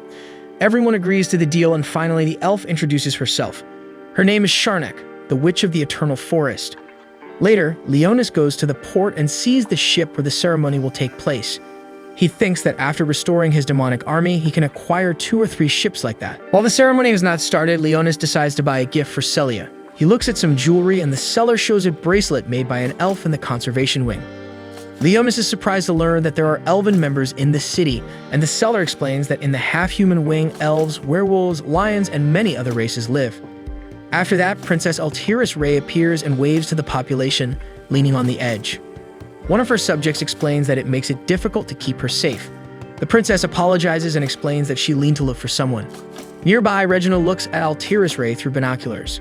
Leonis approaches the people who were admiring the princess and assumes that a young princess parading is an easy way to win the population. At that moment, Celia and the other girls arrive, explaining that they were looking for him since they had not set a meeting point. Leonis takes advantage and gives Celia her gift. He explains that it is a way to thank her for everything she has done. After all, the girl had been saved his life, and Celia is super happy and grateful to receive a cat keychain. Then comes the time for everyone aboard the ship, and Leonis asks if Regina really wouldn't show up because she seemed like the kind of person who liked parties and ceremonies. Everyone is at a loss for words, and Celia replies that Regina has her reasons. Next, a girl appears calling for Celia. Her name is Fenris Edelritz. She explains that she was there on behalf of the Executive Council President and says that council members are busy 24 hours a day, 7 days a week, unlike Celia's lazy squad. Fenris provokes her in various ways, and before leaving, she congratulates Celia for awakening her sacred sword with a mocking tone. When she leaves, Leonis asks Celia who the girl was, and she explains that Fenris has been connected to her since they were children. Meanwhile, Juror and Bastia attack 2 ship guards and take their faces, stealing their identities to infiltrate the population. They do this in the part of the ship where security was weaker to avoid being seen, and comment that Sharnak's plan was working perfectly until that moment. Inside the ship, the girls enjoy the ceremony activities while Leonis conducts his research using a copy of reference materials he obtained using a psychography spell. However, as he suspected, it seems that someone was trying to cover up the historical past because there was not a single mention in history of the gods, the 6 heroes, or the goddess of rebellion and the 8 demon lords. Apparently, most of the documents were lost in the Void Invasion, but that seemed too convenient. Leonis also cannot find any details about why magic disappeared and how magical technology was developed. While reflecting on his discoveries or the lack thereof, Leonis drinks a beverage that did not exist in his time and that he liked very much because it was black, a dark color that suited a demon king. Then Sherry appears disguised as a waitress. She had received an order from Leonis to investigate the worship of the ceremony, and that disguise was perfect for her mission. Sherry explains that so far she has discovered that the ship is powered by a mana crystal and its defenses are similar to a salt garden. She explains that it is equipped with airborne weaponry, including artillery and autocannons. Leonis asks Sherry to continue gathering information, specifically about the ship's control mechanism. Before she leaves, he explains that he has a gift for Sherry. After all, she is his only servant and has been by his side at all times. The girl is very excited and curious to know what Leonis would give her, but she is frustrated to discover that the gift is a simple churro. Next, Celia calls for Leonis. Sherry leaves and he quickly hides his research material. Celia was with the orphanage children and calls Leonis to swim with them. Leonis did not know that the children would be at the ceremony, and Celia explains that Her Highness wants to treat everyone equally, including people from all social classes. The child asks Leonis to swim with them, but he refuses the invitation and explains that the human body was not designed to float in the water, and he does not have swimwear. However, Celia shows that she has a suit for Leonis and says she could teach him to swim. And so, Leonis enters the water, receiving swimming lessons from Celia. The girls in the squad comment that she is a good teacher and explain that it is good for a sacred swordsman to be a good swimmer. However, Leonis was not enjoying it much and feels humiliated seeing that the children know how to swim perfectly, and he does not. Meanwhile, the princess walks toward the place where she would make her speech to everyone when her guards are attacked. She becomes desperate, and Basti and the leopard giraffe discard their disguises. The princess quickly asks her pet to run away. He manages to escape, but Sharnak appears and tells the princess that letting the Master Key escape changes nothing. All the creatures abandon their disguises and take control of the ship, making the entire population hostages. Leonis deduces that they have accomplices and decides to wait for the right moment to act. Fenris tries to summon her Excalibur, but Elsa threatens her not to move, and one of them named Jack places an explosive apple in the middle of the place to keep everyone in their place. Then they collect all the communicators from the people. One of the men asks what they want, and Juro replies that they will rescue their friends from prison. Fenris says the squad does not negotiate with terrorists. This annoys Juro, but Elsa reminds them that they cannot hurt any Excalibur user because they should be sacrifices for the goddess. That information piques Leonis' curiosity. Immediately, he tells Cilia that he will look for the princess to see if she is safe and opens a portal on the ground, sneaking away without anyone noticing. Meanwhile, Altiris Ray was trapped and activates the ship's control. She remembers that Sharnak promised to let innocent visitors go. After the elf agrees to the terms, the princess plots the ship's route to the capital. However, if they follow that route, they will be sailing straight into a void reef. Basti asks the princess to change course, but Sharnak refuses to change direction and tells them to let the ship collide with the reef. Basti finds that idea crazy because they will be invaded by the voids. However, she replies that void-tainted sacred swordsman would be a perfect offering to the goddess, showing that she didn't care about their plan to rescue their friends. Basti tries to attack the elf using the power given by her, but her plan fails completely. The weapon not only fails to hurt Sharnak, but also sets fire to the lion until it is completely rid of it. She then demands obedience from the others, making it clear that they should do what she says if they don't want to end up like Bastia. Outside, the guards find it strange that the ship is leaving because it was supposed to leave only the next day. They try to ask the ship to stop while Regina observes the situation. Then she finds the royal carbuncle, and upon touching it, she hears the princess's distress call. The ship starts moving and quickly Regina jumps on it, managing to reach its ladder. Inside, Leonis was lost in the corridors when he sees the spirit of the princess, followed by Regina. He is surprised to meet her on the ship, and Regina explains that her sister is in danger.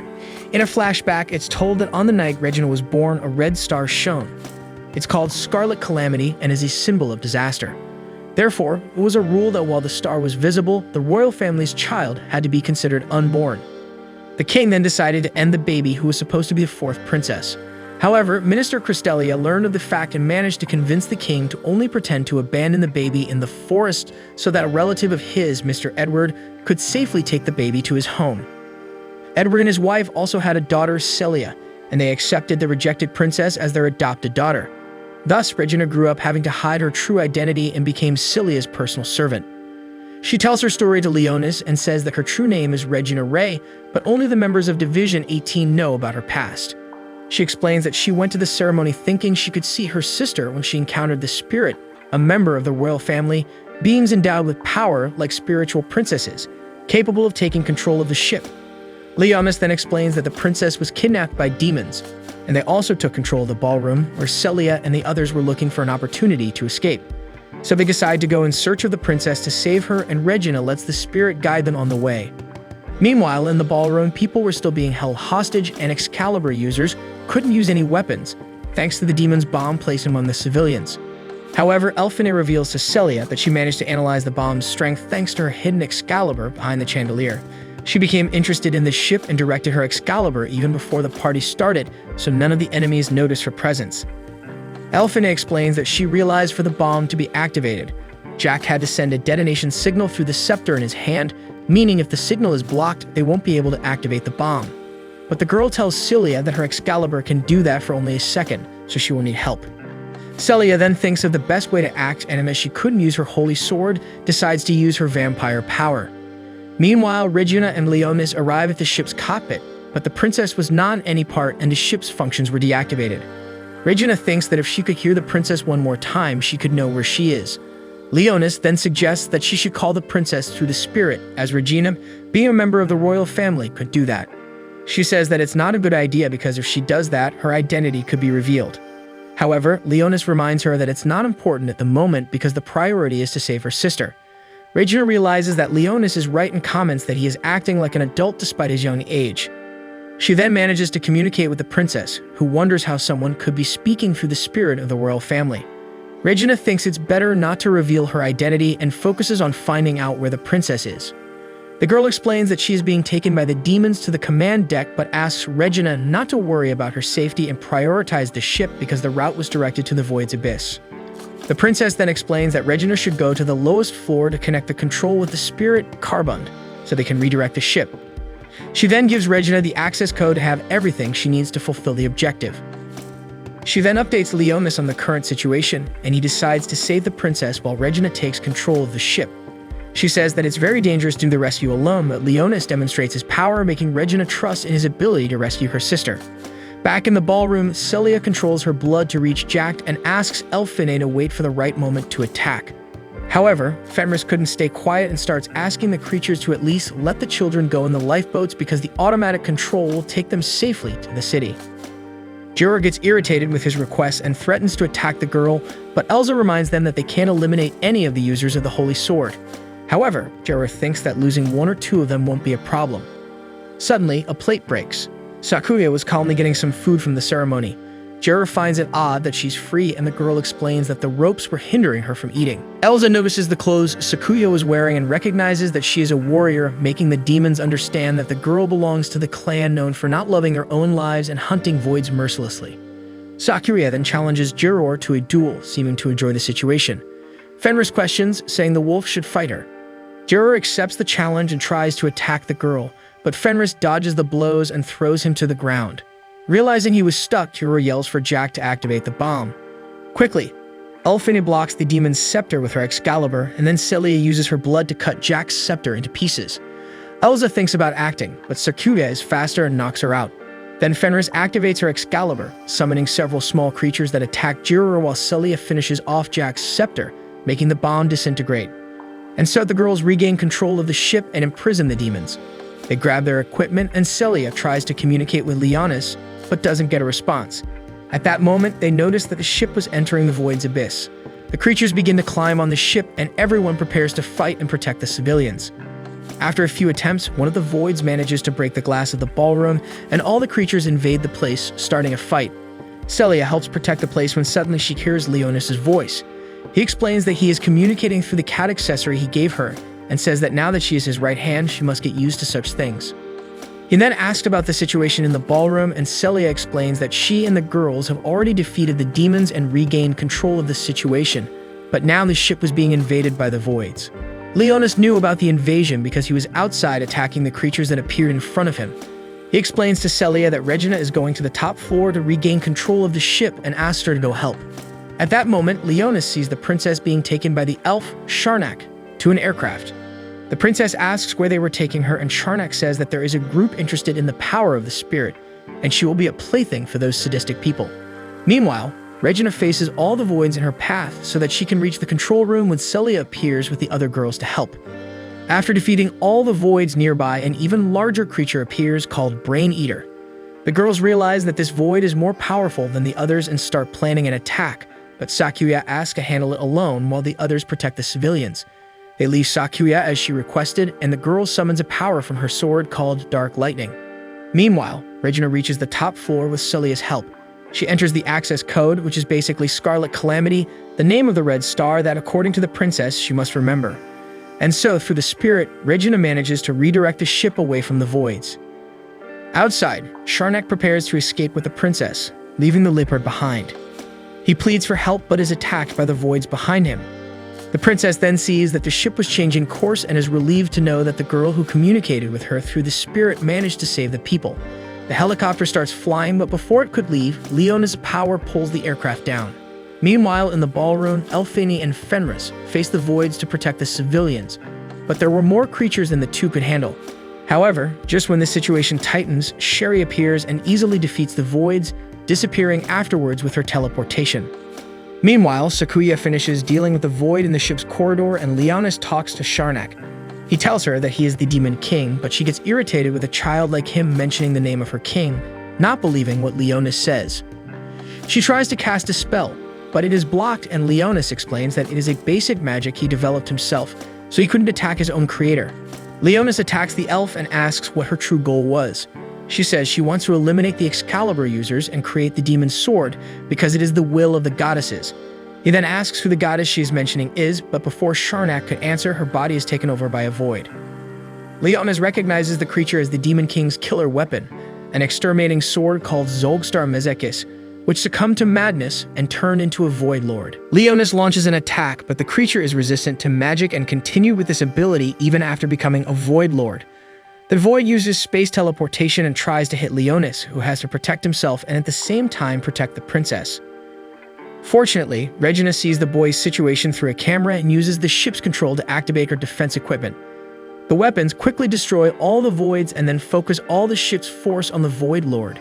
The creature is bombarded and Celia arrives, explaining to Leonis that Regina told her the fastest way to get to him. Then more voids arrive on the ship and Leonis asks Celia to buy time for him. The girl then begins to fight against the creatures using her Excalibur and her vampire power while Leonis takes his demon sword. And so he manages to put an end to the Void Lord. After the ship is saved and out of danger, the princess thanks the girls for everything they did. Then she asks where the boy who saved her is, but she discovers that Leonis was not feeling well and therefore returned home early. Afterward, the princess asks which of them managed to change the ship's course because she also wanted to thank her. Celia explains that Regina couldn't be there but left a message for the princess.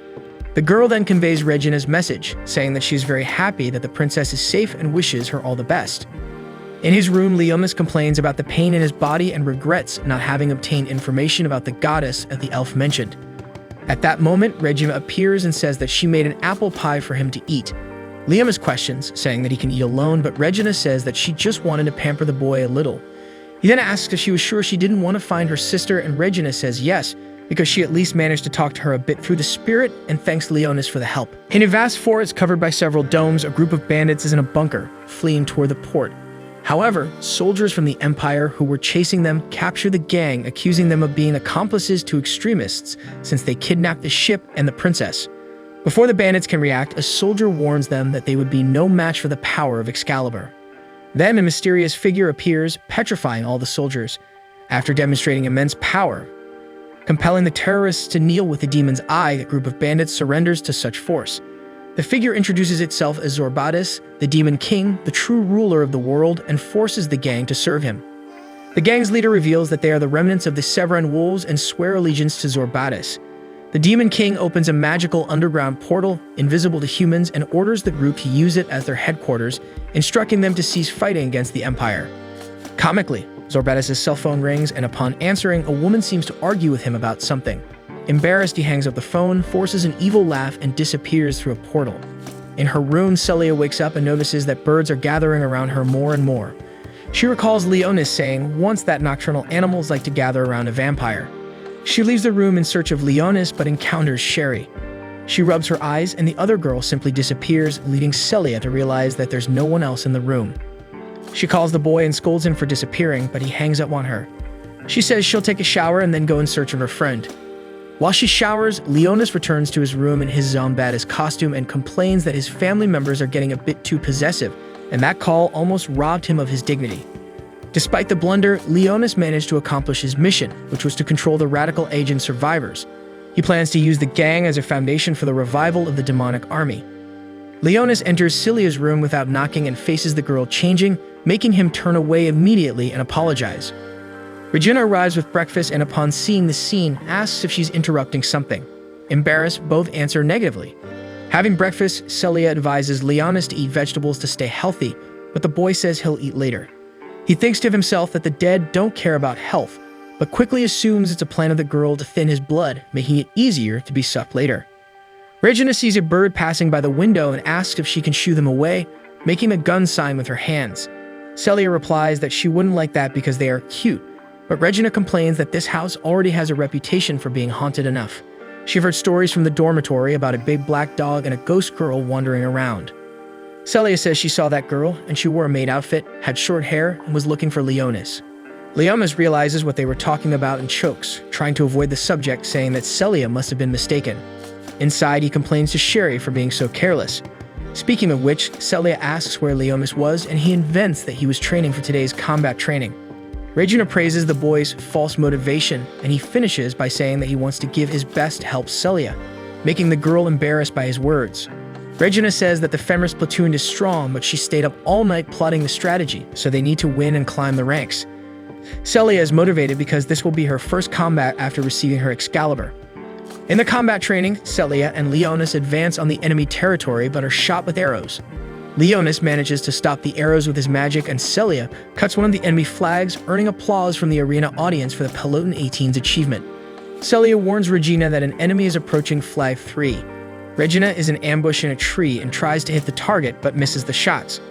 Celia informs that 2 more attackers are approaching from 2 and 3 o'clock, and Regina shoots again. Nearby, Sakuya fights some ice wolves, and the Empire's higher-ranking officers discuss the event, commenting that defense must be done cautiously from a distance. Fighters in close combat must advance through the center, causing a distraction so the platoon leader can go after the flags. Everyone must position themselves according to their abilities, and if the distraction in the center fails, the whole group will fail. Trying to advance, Celia is injured in the leg by an ice wolf, and Fenris appears, laughing at the situation. The vampire asks if her opponent has changed powers, and Fenris replies that she adjusted according to the combat rules. Fenris is the platoon leader and should be assuming a more strategic position, but she made plans just to settle her grudge with Celia. Besides, she was also managing to hit Sakuya at the same time. As good as Sakuya is with the sword, she gets confused when surrounded and must be distracted with the ice wolves. Fenris sent 2 people after the 18th platoon's main flag, claiming that Elfine and her servant are overwhelmed fighting 2 at once. Leonis thinks that this girl is unpleasant but intelligent. Fenris knows that by defeating the leaders of the enemy platoon, she will win the training. She is betting on a maximum attack on the enemy leaders, which means their main flag is vulnerable. Just as she can win the mission in that fight alone, she can also jeopardize the 11th platoon if she is defeated at that moment. Fenris manages to freeze Celia's arms to a tree, but Leonis defeats the other opponent with magical strangulation. Celia frees herself from the freezing by heating her body with her Excalibur and counterattacks. She strikes Fenris' icy fists forcefully and defeats her. The officers comment that this wouldn't have happened if the 11th platoon had attacked the enemy's main flag directly, and it's worth watching this training, but the fighters are still naive. The old man comments that perhaps it's this naivety that attracts people to watch the combat. After the victory, the girls from the platoon are bathing with Leonis, who says he could be bathing alone. They explain that the school allows guardians to bathe with them up to the age of 10, regardless of gender. Meanwhile, Regina plays with Sakuya in the middle of the bath, catching Leonis' attention. The girls discuss the earlier combat, and Celia analyzes that if Fenris wasn't obsessed with her, they wouldn't have won. Sakuya apologizes for falling easily into the enemy's trap, and Elfine consoles the leader, saying that she managed to defeat the opponent aiming for their main flag. Celia responds with another compliment, ensuring that Sakuya has much room for improvement. After that victory, the 18th platoon tightened their bonds even more and evolved as a team.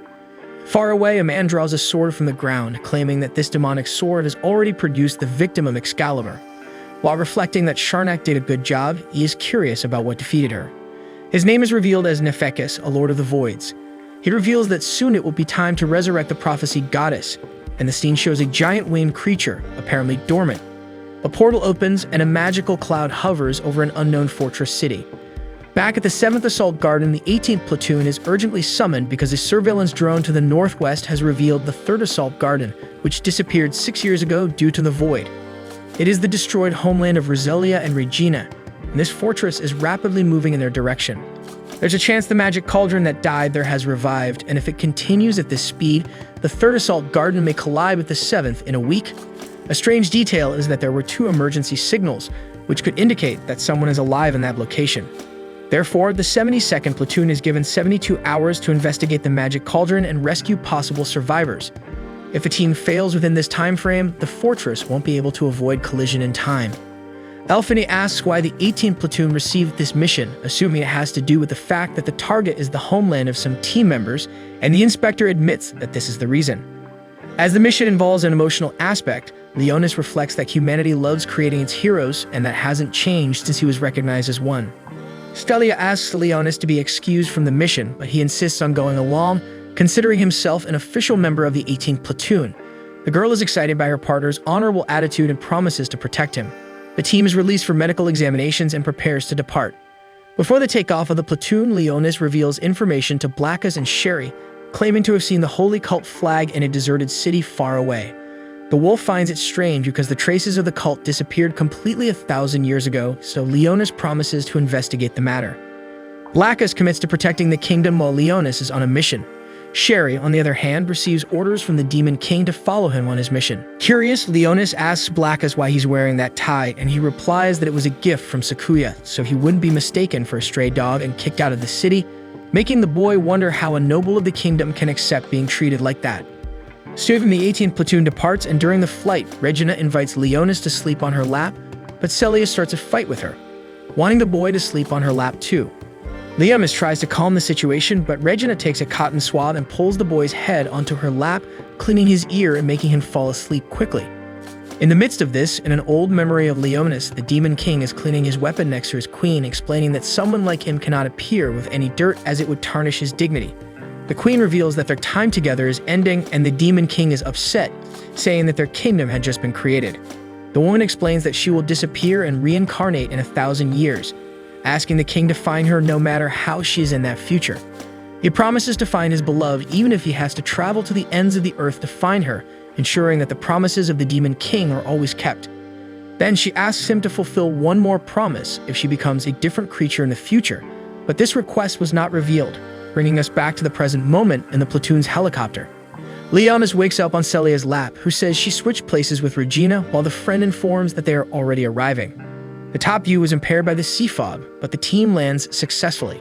The group splits into two, with Celia and Leonis in charge of checking the magic cauldron, while the rest of the group should investigate the origin of the emergency signal. Elfine informs that her team will start searching for the Food Protection Center and, as a precaution, leaves one of her Excaliburs with Celia. Leonis summons Sherry and orders her to accompany the other group.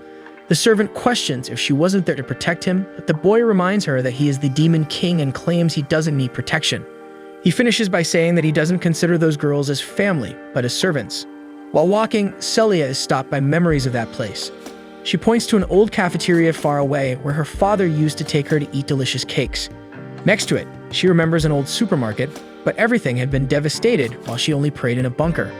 Leonis tries to console his friend because it wasn't her fault, but the two are hit by a bolt from the sky. They manage to dodge the attack, but another shot hits a column, which falls on Celia. Leonis looks up and notices a giant winged enemy approaching. Sometime before, an elf appears in the city. Just like Leonis, she came from 1,000 years ago, and upon seeing the entire place destroyed with no sign of life, wonders what happened to the world. The elf is named Arl Curlicio and is a heroine from her time. She enters a women's clothing store and puts together an outfit to wear. Next, Arl thinks she must have been sent to that place because it's where the goddess will resurface. She notices that the city is in motion when she sees a helicopter. The elf thinks it's a dragon in a strange form, but Nephicus suddenly appears and explains that what she's seeing is just a human vehicle. He expresses surprise at encountering Arl, showing knowledge of her identity, and introduces himself as Nephicus Void Lord. However, the elf says she's not interested in his name, but in how he knows her. Arl asks if he also came from 1,000 years ago, and Nephicus responds it's something like that, although their objectives are quite different. She came there to destroy the goddess's vessel with the demolishing sword Krozax, while he is the guardian of that vessel. Upon discovering her enemy, Arl tries to attack Nephicus, but he manages to dodge the blow and hides in the mist. Suddenly, the elf notices a winged creature right behind her, the same one attacking Leonis and Celia in the present. The Void prepares to launch another attack on Celia, but Leonis uses his magic to move the girl out of the way just in time to prevent the attack from hitting her, taking her to another location and placing her safely on the ground. The Void launches an attack in Leonis' direction, destroying Elfina's Excalibur.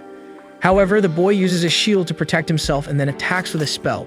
Yet he discovers that the Void has a sacred protection capable of repelling powerful magic, indicating that the winged creature is a fallen angel turned Void. Nonetheless, the Demon King remains confident and determined to show the creature what true grand magic is. Nearby, the three girls from the squad see the attacks from afar and realize they're coming from the direction where Leonis and Celia are. Elfin also notices that the Excalibur she left with Celia has disappeared, and the three decide to go there to see what's happening. Back to Leonis, the boy dodges and blocks all the Void's attacks and then unleashes a powerful spell that throws the creature to the ground. Leonis seizes the moment to continue attacking with more spells, leaving the Void in despair. To finish it off, the boy casts another spell, causing a lightning bolt to fall right on the winged creature, destroying it completely. Then he goes to Celia, where the girl remains lying on the ground too weak to get up. Seeing Leonis, she asks if everything's okay, and he tells her he managed to defeat the opponent, despite their strength. Celia tries to get up, but Leonis advises her not to strain herself, stating that even the vampire queen needs time to heal serious wounds. The boy then thinks that the priority at that moment is to find a safe place for Celia to rest, because where they are, voids could appear at any moment. Suddenly, they see something approaching and Leonis prepares to attack, but Celia tells him not to, recognizing that one of the figures is wearing the Duke's emblem. They were spirits, and one of them, named William, explains that they are the ancient knights of Crystalia, the subordinates of Celia's father. He introduces himself and says that, although they became spirits, they came to serve her. Leo knew that resentful spirits often roam old battlefields, but notes that despite seeing many of them 1,000 years ago, it was the first time he witnessed spirits like those in the current era. William deduces that Celia was there because of the emergency signal they sent, explaining that it wasn't a request for help but a way to convey a message.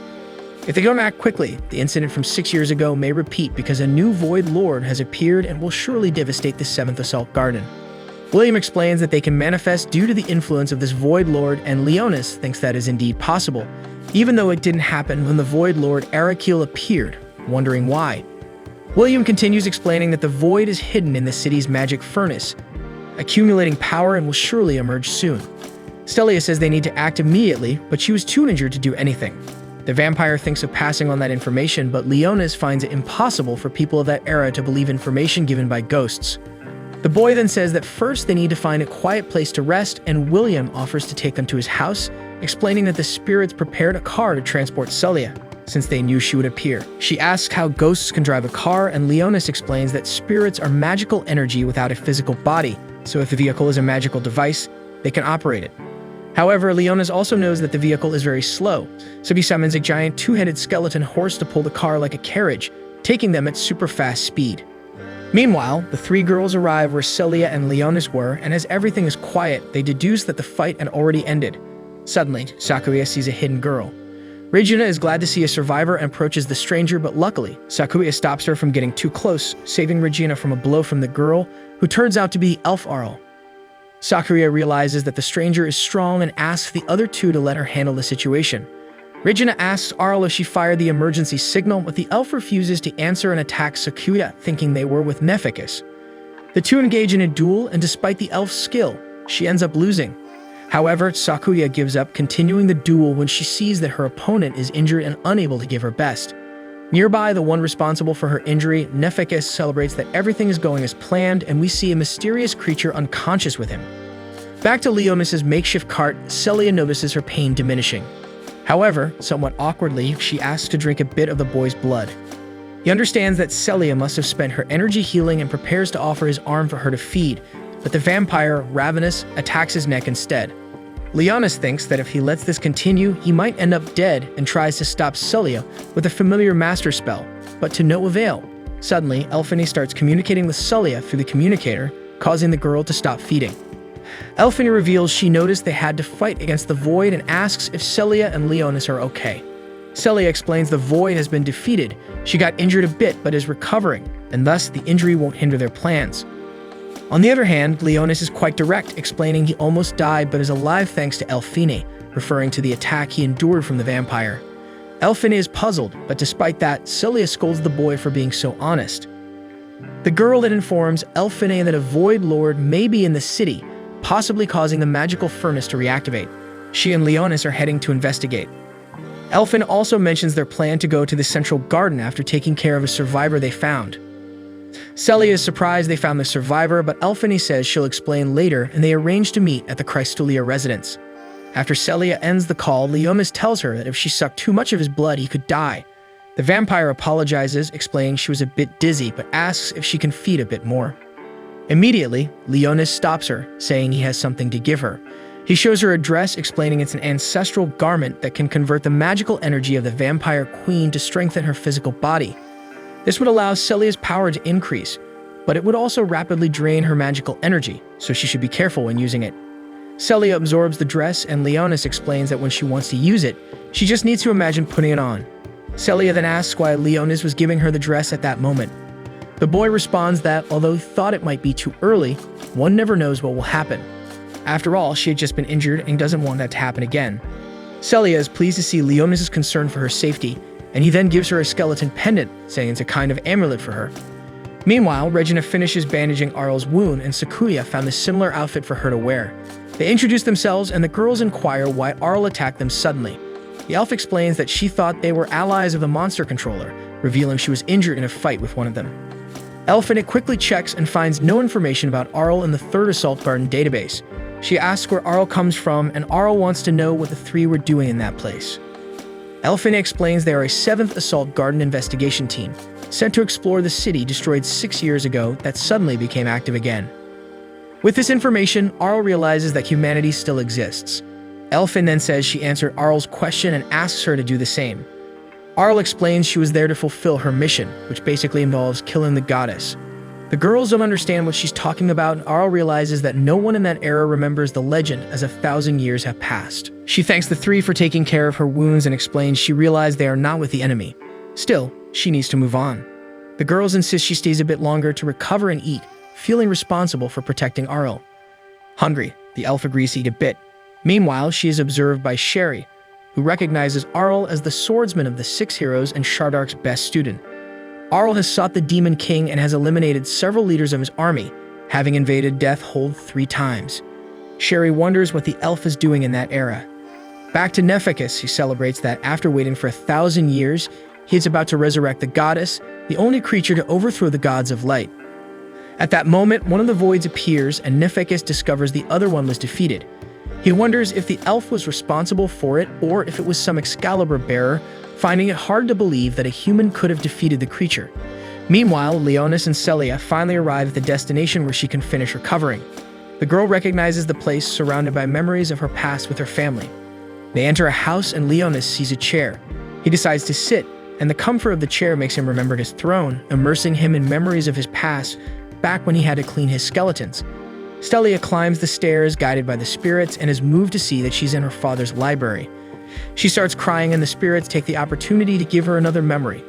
They make the whole place look like it was before the incident, and Celia sees a moment she had with her father when he told one of the stories he used to share with her. The story was about a hero and an evil demon king living in a castle of bones. It told how the hero managed to defeat the demon king with the power of the gods, allowing humans to live in peace. However, Celia's father explains he doesn't know if that story had really come to an end. Suddenly, Nephicus appears, shattering the entire illusion of the moment. Celia asks if he is a survivor, but this offends Nephicus, being mistaken for a human for the first time. He says that because of this mistake, she must pay, and then launches a fire spell at her. Leonis, still lost in memories of his past, immediately realizes something is wrong, but the vampire is already unconscious upstairs. As flames engulf the area, Celia, unconscious, begins to recall her last conversation with her father before she evacuated to the shelter, and he went out to protect the 3rd Assault Garden from the voids. The girl wanted to join her father, Edward, and fight alongside her family, but he reminded Celia that they had a duty to fight to protect the people, and she could be a part of that task, fighting with them once she awakened her Excalibur. Still, the girl remains disheartened because she wanted to go with her father. To uplift his daughter, Edward reminds her of the fairy tale about the evil Demon King and explains that he believes the story has some truth to it. Despite the king being evil, he thinks the Demon King will appear in their world just when people need their help the most to defeat the voids. After recalling the conversation, Celia begins to awaken and sees 3 undead in front of her. Nephicus thinks he went overboard, casting a level 3 spell on a human capable of toppling a giant. However, the smoke in the area moves and he spots the skeletons, wondering who summoned the 3.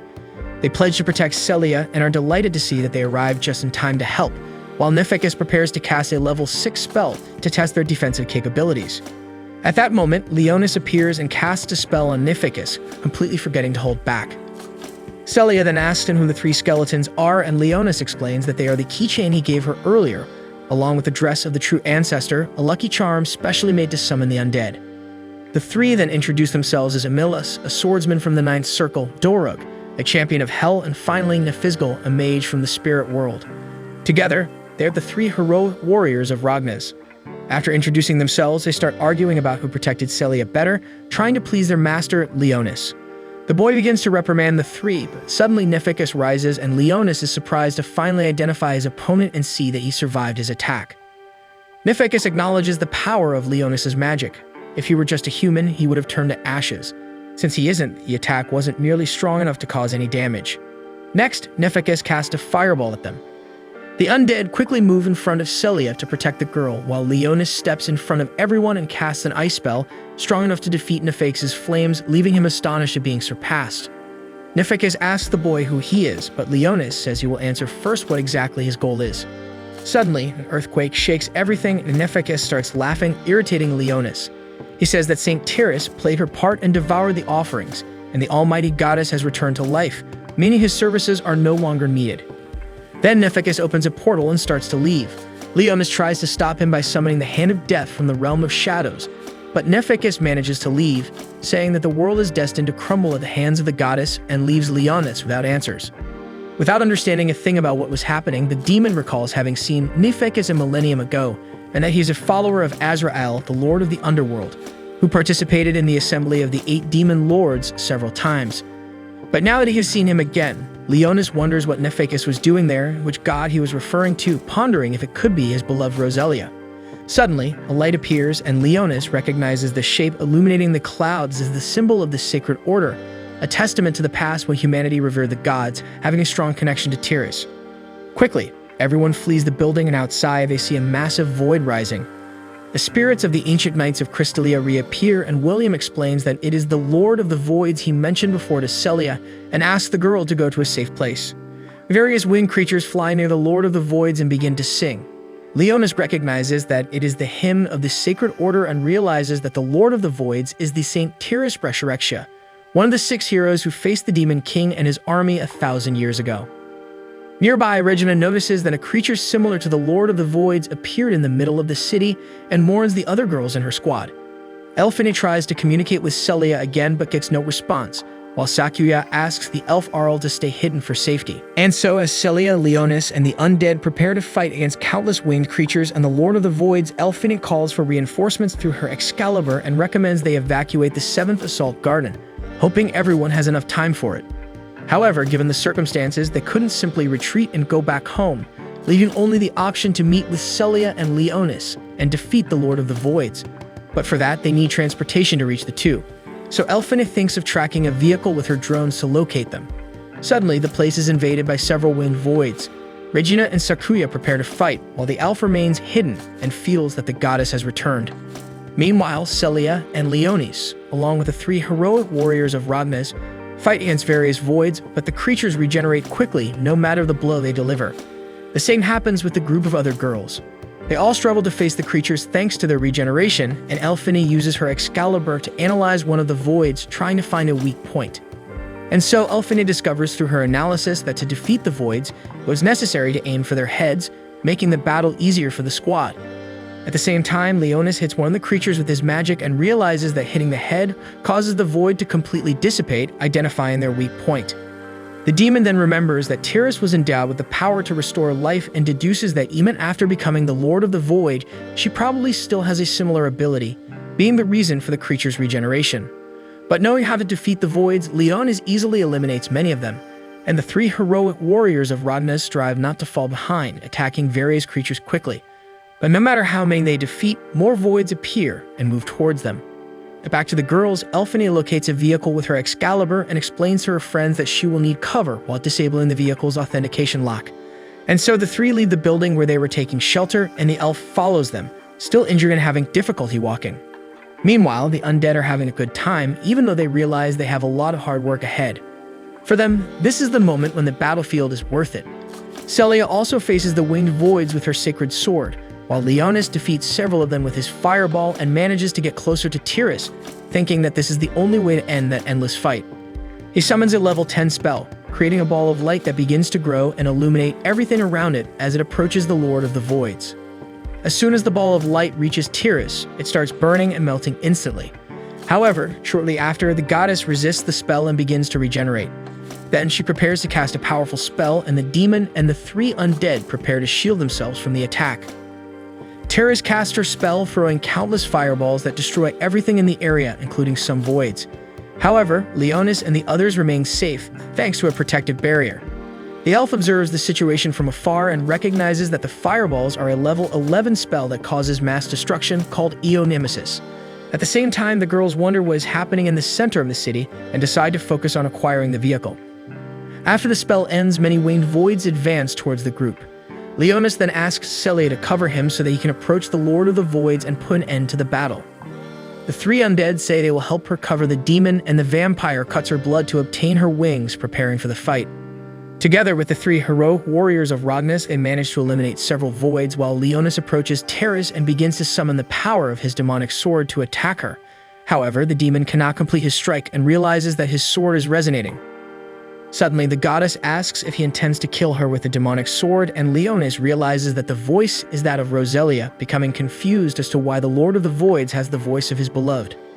Leonis thinks it must be a mistake and gathers strength to finalize his attack with his demonic sword, but Terrace blocks his blow and then prepares to launch several arrows. She releases all the arrows at once, hitting several voids and scratching Celia, but one of them hits Leonis in the chest. The boy falls to the ground wounded, leaving Celia and the three undead worried. The vampire doesn't know what to do but decides to attack the Lord of the Voids. She puts on the dress of the true ancestor for the first time and casts a powerful spell on Terrace, causing her to fall with the attack. The undead continue to attack the Voids to protect the Demon King, and Celia flies to the boy. Still unconscious, Leonis begins to remember the conversation he had with Roselia, where she told him that she would disappear and reincarnate in 1,000 years, and he gave his word as a Demon King that he would find her, even if it meant searching every corner of the world. At that moment, Leonis wakes up and sees Celia by his side. He thinks it's his fault that the girl has become his servant and that the vampire must survive at all costs. However, to escape with her life, she must take every drop of his blood to recover her energy, showing that at that moment, he didn't care about giving his life to save Celia. Leonis faints again and finally remembers the rest of the conversation he had with Roselia. His queen had said that if, in the future, she ended up transforming into something completely different, he should end her life with his demonic sword. Such was her request. Recalling his queen's wish, the boy begins to ponder that if Roselia had indeed been corrupted by the voids, it made no sense for him to be brought back after 1,000 years. If his beloved Roselia wasn't herself anymore, there was no longer any reason for him to be there. While Leonis reflects on whether Roselia has been corrupted or not, Celia starts healing him with her vampire magic. The demon remembers denying Roselia's request, even though it was what she would have wanted, because he could never end the life of his beloved. Understanding his reasons, the woman makes Leonis forget that they had that conversation, but tells him that when the time comes, he must remember her requests and meet the true Roselia, trusting that the demonic sword she gave him will guide him to his destiny. With this, Leonis realizes that he wasn't just dreaming, but recalling a memory that Roselia had sealed for him to remember only when needed. And so after Leonis recalled the desire of his queen, he wakes up determined to eliminate the Lord of Voids, trusting that if the demonic sword were to guide him to his destiny, it couldn't harm the true Roselia. The demon rises and Celia asks if he's feeling better. Leonis explains that his wounds healed after she shared her blood, and thanks to that, his life was saved. He then thinks that Celia absorbing his mana several times by feeding on his blood and returning it to his body must have triggered the release of the sealed memories of his past. The three undead ask their master to take some time to recover. Leonis then asks for a piece of Celia's dress lining. The vampire tears a piece of her clothing and hands it to the boy. He places the lining on his wound, absorbing it and recovering. At this moment, the goddess begins to rise, and Leonis notices that the power of his sword diminishes a bit, although it hasn't depleted all its mana. William then asks the boy to use the souls of the spirits, explaining that he has noticed his exceptional talent capable of more than just spells, and he assumed the boy had magical power to convert their souls into a source of energy. Leonis confirms that he can indeed do that, and the spirits say that if they weren't enough, the boy can use all the souls of the city's citizens because they also desire a chance for revenge. With this, Leonis understands that the resurrection ability of the goddess Tiris gave the knights souls in astral form, causing them to start wandering the city as ghosts after her awakening. William pleads with Leonis to grant their last wish, and the boy agrees to take responsibility for all the souls and fulfill their wishes. He then summons a spell with his demonic sword, creating a dark red ball that attracts the souls of the city's citizens. William is grateful but says the knights will also help. However, Leonis says he has a more suitable task for them. The demon summons several underworld skeleton soldiers and fits them into the spirits, giving the knights a new body and the ability to fight again. Then Leonis asks Celia to lead the knights into battle, explaining that it will take some time to gather the necessary energy in the demonic sword to defeat the Lord Void. During this period, he will be completely defenseless, making it clear that he's placing his life in the hands of the vampire. Celia uses her magic and grants spears to her army of skeletons, instructing everyone to follow her command. Meanwhile, Elfine finally manages to deactivate the authentication lock on the vehicles so that she and the other girls can reach the Void Lord. At this moment, Arl appears and asks to go with them to the battlefield. Regina suggests that as she is still recovering, it would be better for her to stay hidden. Suddenly, a creature appears and the elf easily dispatches it. She says she swore to defeat her enemies and her sword, the Demon Exterminator, has the power needed for this task. Sakuria realizes that Arl is not willing to give up and asks Elfine to let the elf go along, promising that if things get complicated, she will keep her safe. And so while Celia leads her army effortlessly, everyone facing the voids with great determination, Leonis absorbs the souls he needs to defeat the goddess, and Arl and the girls hurry to reach the Void Lord. However, in the middle of the journey, they find themselves surrounded by the voids. Elfine quickly takes control of Regina's car so the girl can be free to knock down the creatures with her Excalibur, and Sakuya, who is in the passenger seat, also faces some with her sword. In the battle, Celia continues to lead her army when one of the voids manages to knock her into the air. Immediately, Amillas protects her while Dorub picks her up, keeping the girl safe. The undead says that her powers as a vampire queen are formidable, but she shouldn't rely on them for everything. Celia agrees and explains that her dress is causing a much greater overload than she expected. Even exhausted, Celia returns to the battle because she didn't want to go back to being the helpless girl she was 6 years ago, remembering that Leonis entrusted his life to her, and so she must also take risks to keep the boy safe. Dorub comments that he is also willing to accept his burial if necessary. Emilus agrees and says there is no better place for a warrior to die than in battle, but Nefiscal questions his companions after all. They were skeletons who died a long time ago. While the fight continues, Leonis remains busy absorbing the souls of the city's people. However, Terrace begins to prepare to cast another spell. Leonis thinks he still needs a lot of time to gather enough energy to defeat the goddess and quickly orders everyone to run away. With the command, everyone starts to retreat just in time for Terrace to launch several fireballs over the battlefield, leaving everything in flames. The few who remain are saved by the 3 undead, while Celia saves Leonis. At the same time, the girls realize from a distance that the battlefield is in flames and try once again to communicate with Celia. But again, they get no response. They are left wondering if she and Leonis are okay, but all they can do is wait. Realizing that they were still far away, Arl decides to conserve as much strength as possible to be ready when the time comes to attack. Then the girls reach a bridge and Elfine realizes they are about to encounter an obstruction in the way. With no other option, they all jump to the other side of the bridge and fortunately land safely, but suddenly a huge void appears behind them. However, before it can attack, Sherry uses her whip to throw the creature away, protecting the girls once again as her king asked her to do. Meanwhile, the skeleton army continues to fight and Leonis finally finishes converting the souls of the people into a source of energy.